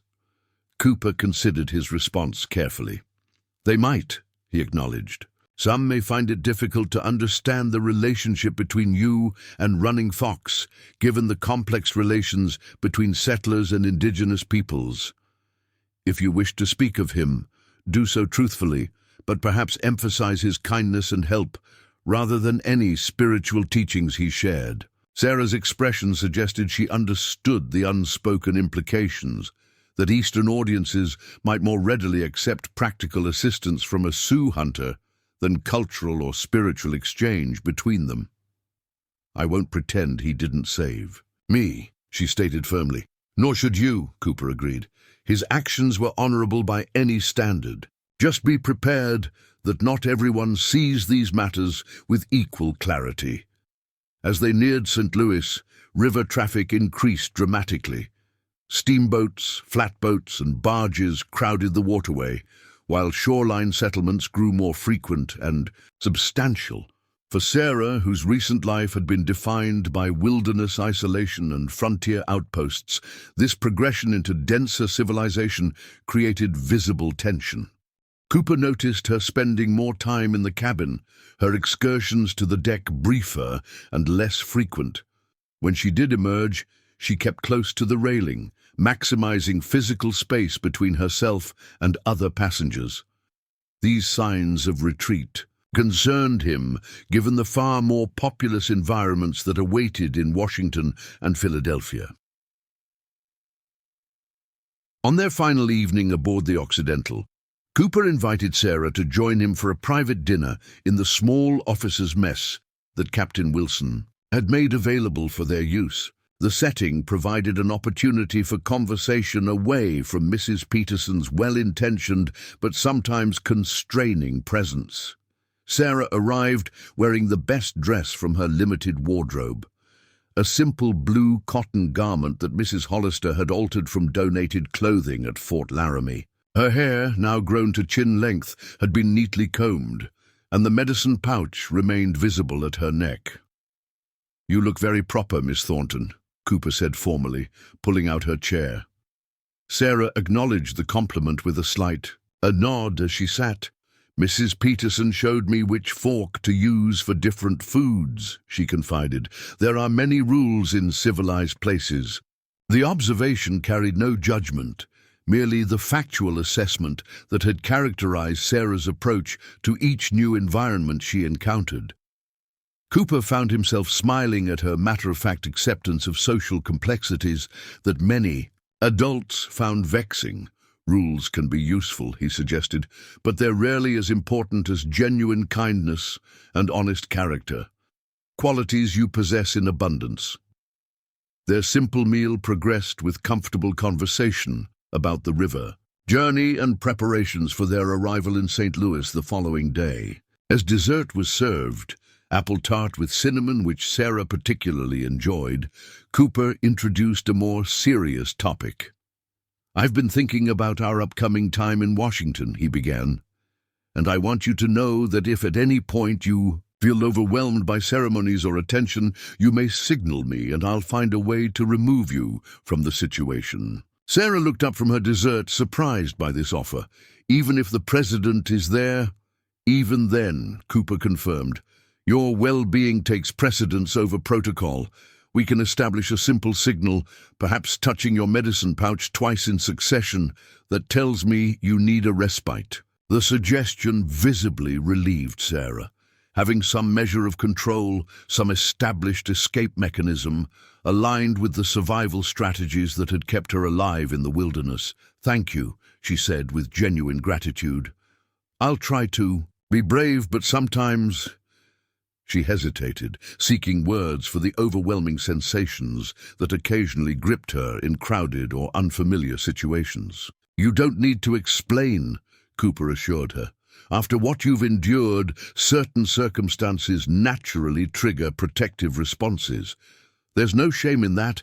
It's simply your mind's way of keeping you safe." Sarah nodded, recognizing the truth in his explanation. "Lieutenant Cooper," she said after a moment, "what happens after Washington and Philadelphia, after everyone stops being interested in my story?" The question revealed Sarah's awareness of her temporary celebrity, and her understanding that public attention would eventually fade, leaving her to construct a life beyond her identity as the massacre survivor. Cooper considered his response carefully. "You'll have opportunities that most children never receive," he said finally. "Your aunt's family is comfortably situated. You'll likely receive proper education, perhaps even college someday if you desire it. Your experiences have given you unusual perspective that may lead to unique paths. But I'll always be different," Sarah observed, not as a complaint but as a simple fact. "Yes," Cooper acknowledged, respecting her enough to offer honesty rather than false comfort. "You've lived through extraordinary circumstances that most people can never fully comprehend. But being different isn't necessarily a disadvantage. It can become a source of strength and purpose. Sarah absorbed this perspective, twisting her dessert fork thoughtfully between her fingers. Running Fox said something similar. He said the mountains had marked me as someone walking between worlds. The poetic description seemed profoundly apt. Sarah Thornton indeed stood at the intersection of multiple realities: frontier and civilization, survival and society, childhood and premature wisdom. Her journey forward would require navigating these dualities, finding balance between the wilderness resilience she had developed and the social integration now expected of her. "I believe he was right," Cooper said simply. As they concluded their meal, the Occidental's whistles sounded, signaling approach to a landing for an overnight wood resupply. Sarah rose from her chair with the self-contained composure that continued. To impress Cooper, a child conducting herself with dignity that many adults never achieved. "Tomorrow, St. Louis," she said, neither enthusiastic nor apprehensive, merely acknowledging the next phase of her continuing journey. "Tomorrow, St. Louis," Cooper confirmed, "and then onward to Washington, where a great many people are eager to meet the extraordinary Sarah Thornton." What neither of them could anticipate was that among those awaiting their arrival in the nation's capital was someone with a direct connection to the Blackfoot Pass massacre, a presence that would reopen questions about Sarah's tragedy and challenge. The narrative that had captured the nation's imagination. St. Louis marked Sarah's first encounter with a major American city. The steamboat docked amid bustling commercial activity, stevedores loading cargo, merchants hawking goods, and travelers from across the nation converging at this gateway to the West. For a child whose recent existence had been defined by wilderness, solitude, and frontier outposts, the sensory bombardment proved overwhelming. Lieutenant Cooper noticed Sarah's distress immediately. Her breathing quickened, her posture stiffened, and her hand clutched the medicine pouch at her neck. Without drawing attention to her anxiety, he positioned himself between Sarah and the crowd, creating a protective barrier. "We'll proceed directly to our hotel," he informed her quietly. "A carriage is waiting." Their accommodations had been arranged by the War Department, spacious rooms at the Planters House, St. Louis's finest hotel. Sarah's eyes widened at the ornate lobby with its crystal chandeliers and velvet furnishings, so different from the Spartan quarters she had occupied since the massacre. "This will be our base for 2 days," Cooper explained. "While we await the train to Washington, you can rest and prepare for the journey ahead." That evening, after Sarah had retired to her room with Mrs. Peterson, Cooper received an unexpected visitor, James Wilkins, the journalist whose initial articles had brought Sarah's story to national attention. "Lieutenant Cooper," Wilkins greeted him enthusiastically, "I hope to catch you in St. Louis. The Tribune has assigned me to cover Miss Thornton's Washington reception. Quite the honor the President is bestowing." Cooper regarded the reporter with cautious professionalism. Wilkins had treated Sarah's story with reasonable accuracy and respect in his reporting, avoiding the most sensationalistic elements that other newspapers had emphasized. Still, Cooper remained protective of his young charge. "Mr. Wilkins," he acknowledged, "I trust you understand that Miss Thornton's well-being remains our primary concern. She's still recovering from profound trauma." Wilkins nodded earnestly. Of course. That's actually why I sought you out privately. There's a development you should be aware of before reaching Washington." Cooper's expression sharpened. "What sort of development?" "A man named Ezekiel Hammond has been making waves in congressional circles," Wilkins explained. "Claims to be a survivor of the Blackfoot Pass massacre, says he was scouting ahead of the wagon train when the attack occurred and witnessed it from hiding." "That's impossible," Cooper responded immediately. "We investigated thoroughly. There were no survivors except Sarah." "That's what makes it noteworthy," Wilkins agreed. "Hammond appeared in Washington just after news of Sarah's rescue broke. He's been telling a somewhat different version of events than what's been reported. Claims the attack wasn't unprovoked. Says, the wagon master fired first when approached by a peaceful delegation. Cooper's jaw tightened. And people are giving credence to these claims? Some are. Hammond has aligned himself with congressmen who oppose current Indian policies. They're using his account to challenge military actions against tribes in the Wyoming Territory. Wilkins leaned forward. He's requesting a meeting with Sarah when she arrives in Washington. Absolutely not, Cooper stated flatly. The child has endured enough without being subjected to a political confrontation. Wilkins nodded sympathetically. I thought you'd feel that way. Just wanted you to be prepared for what awaits in the capital. This Hammond fellow has complicated what was intended as a simple human interest ceremony. After the journalist departed, Cooper remained troubled by this new information. The emergence of a supposed second survivor raised serious questions. Was Hammond an opportunist exploiting Sarah's tragedy for political purposes, or had there genuinely been another witness to the massacre? Either way, his presence threatened to transform Sarah's Washington visit from a ceremonial honor into a contested political narrative. Cooper decided to withhold this information from Sarah temporarily. She had enough challenges navigating her current circumstances without adding this new complexity. He would address the situation upon reaching Washington, where he could better assess Hammond's claims and intentions. The train journey to the capital proved less stressful for Sarah than the steamboat passage. Their private compartment provided sanctuary from other passengers, and the rhythmic motion of the rails seemed to soothe her. She spent hours watching the landscape transform from the Mississippi Valley through the rolling hills of the Ohio country and into the more densely populated eastern regions. It's so different from the mountains, she observed as they passed yet another tidy farm with cultivated fields stretching to the horizon. Everything shaped by people instead of nature. Different, but not without its own beauty, Cooper suggested. Sarah considered this. The mountains are honest, she said finally. They don't pretend to be something they're not. They can kill you, but they never lie about it. The observation carried wisdom beyond her years, a perspective earned through her extraordinary ordeal. Cooper wondered how this hard-won insight would serve her in Washington's political environment, where pretense often obscured reality. They arrived in the capital on a clear May morning in 1869. A military escort awaited them at the station, an honor guard arranged by the War Department as part of the official reception. Sarah observed the uniformed soldiers with her characteristic quiet assessment, neither impressed by the ceremony nor intimidated by it. Their quarters had been arranged at the Willard Hotel, where a suite of rooms awaited Sarah, Mrs. Peterson, and Lieutenant Cooper.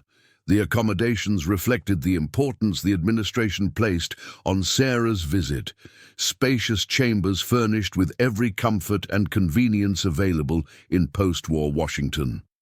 The presidential reception will take place tomorrow afternoon, Cooper informed Sarah as she explored the sitting room with cautious curiosity. Today is for rest and preparation. A seamstress will arrive shortly to fit you with appropriate attire for the ceremony. Sarah nodded, accepting these arrangements with her usual composure. Only someone who knew her well would notice the tension in her shoulders and the frequency with which her hand moved to the medicine pouch at her neck, subtle signs of her underlying anxiety. That evening, after Sarah had been fitted for a new dress and retired early to prepare for the following day's events, Cooper received a message requesting his presence at the War Department. Secretary Rawlins wished to discuss the Hammond situation before the presidential reception. The meeting confirmed Cooper's worst fears. Hammond had gained significant audience among certain political factions, and his account of the massacre, which differed substantially from both military reports and Sarah's limited descriptions, had become a focal point for critics of frontier policies. "The President wishes to avoid any awkwardness at tomorrow's ceremony," Secretary Rawlins explained. "Hammond has been explicitly excluded from the guest list, but he continues pressing for a meeting with the child. Claims it would bring healing to them both as survivors." "Sir, I must strongly object to subjecting Miss Thornton to such an encounter," Cooper stated firmly, "especially without thorough investigation of Hammond's claims. There were 23 bodies recovered at Blackfoot Pass. Every member of the wagon train was accounted for, except Sarah." "Which raises the question of Hammond's identity," Rawlins acknowledged.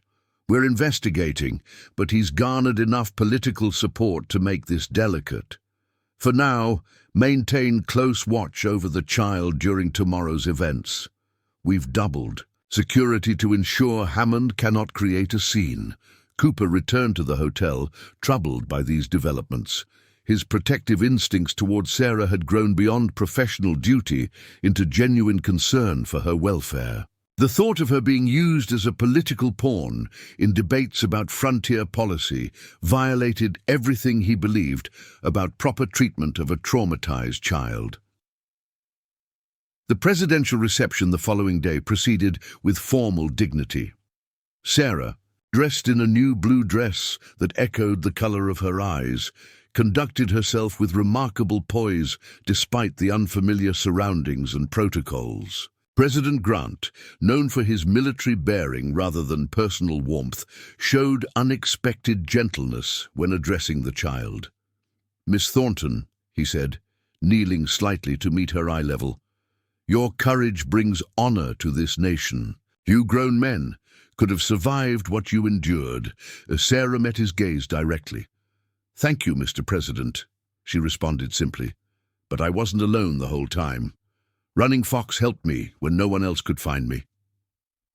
A slight murmur rippled through the assembled dignitaries at this direct reference to her Sioux rescuer. Cooper, standing nearby, noted the president's thoughtful expression as he absorbed Sarah's unvarnished truth. "Then we owe this Running Fox a debt of gratitude as well," Grant acknowledged, surprising many with his ready acceptance of the indigenous contribution to Sarah's survival. Compassion knows no boundaries of nation or tribe. The official ceremony concluded without incident, Hammond's threatened appearance never materializing. Sarah received a special medal commissioned to honor her survival, a gold disc bearing her name and the inscription "Extraordinary Courage in Adversity, 1868-1869. As the reception transitioned to a less formal gathering, Cooper maintained vigilant proximity to Sarah, who was clearly reaching the limits of her tolerance for crowds and attention. She had just signaled him with their agreed-upon gesture, touching her medicine pouch twice, when a commotion erupted near the chamber entrance. "Let me through," a man's voice demanded. "I have every right to be here. I survived the same massacre." Cooper moved instantly to Sarah's side, positioning himself between her and the disturbance. Across the room, he saw a bearded man in a serviceable suit struggling against two security officers. "That's him," Secretary Rawlins murmured, appearing at Cooper's elbow. "Hammond. Somehow he obtained entrance credentials." Sarah, rather than shrinking from the disruption, stood straighter, her gaze fixed on the stranger claiming connection to her tragedy. "Who is that man?" she asked quietly. Before Cooper could formulate a protective response, Hammond broke free from the guards momentarily and called out directly to her. "Sarah Thornton, I was there. I saw what really happened. At Blackfoot Pass, your father fired first." The accusation hung in the air like a thunderclap. Guests fell silent, all eyes moving between the intruder and the small, composed figure of Sarah standing beside Lieutenant Cooper. What happened next would be reported differently in various newspaper accounts. Some claimed Sarah fled in tears. Others suggested Cooper physically restrained her from approaching Hammond. The truth, as Cooper would later testify, was far more remarkable. Sarah stepped forward, her blue eyes focused intently on Hammond's face. "You weren't there," she said, her voice clear and carrying across the suddenly silent reception hall. "I know every person who was in our wagon train, every face, every name. You weren't with us." Hammond faltered visibly under her direct assessment. "I was scouting ahead," he blustered. "Your father hired me at Fort Bridger." Sarah shook her head once, definitive. "My father hired no scouts. He argued with Mr. Miller about the route. He wanted to take the longer trail to avoid the pass completely." The simple, factual correction delivered with a child's unwavering certainty carried devastating credibility. Hammond's expression shifted from righteous indignation to visible discomfort. President Grant, observing this exchange, signaled to his security personnel. "Remove this man for questioning," he ordered quietly. "It appears we may have an impostor in our midst." As Hammond was escorted from the chamber, Sarah turned to Cooper, her composure finally beginning to crack after the confrontation. "I'd like to leave now," she whispered. Cooper nodded, placing a protective hand on her shoulder as he guided her toward a side exit. "You handled that with extraordinary courage," he told her softly. "I just told the truth," Sarah replied. "The mountains taught me that pretending doesn't help you survive." Later investigations would reveal Ezekiel Hammond as a fraud, a small-time con man who had never been near Blackfoot Pass during the massacre.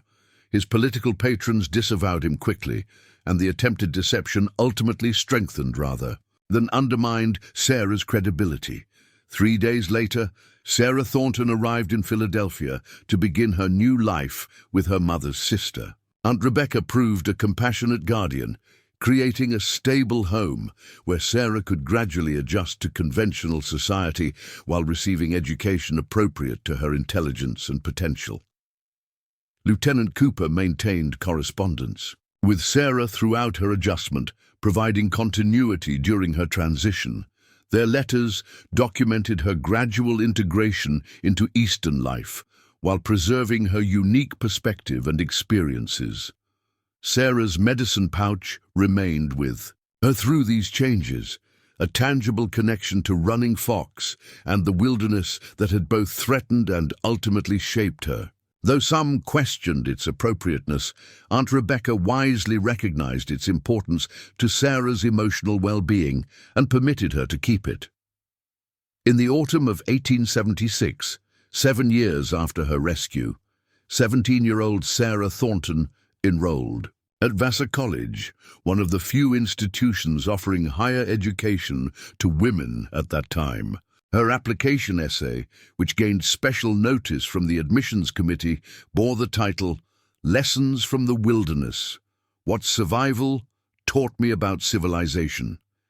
Sarah's remarkable journey from massacre survivor to educated young woman embodied the resilience of the human spirit. She never fully conformed to conventional expectations. Her experiences had set her too far apart for complete assimilation. Instead, she created a unique path that honored both her wilderness trials and her civilized opportunities.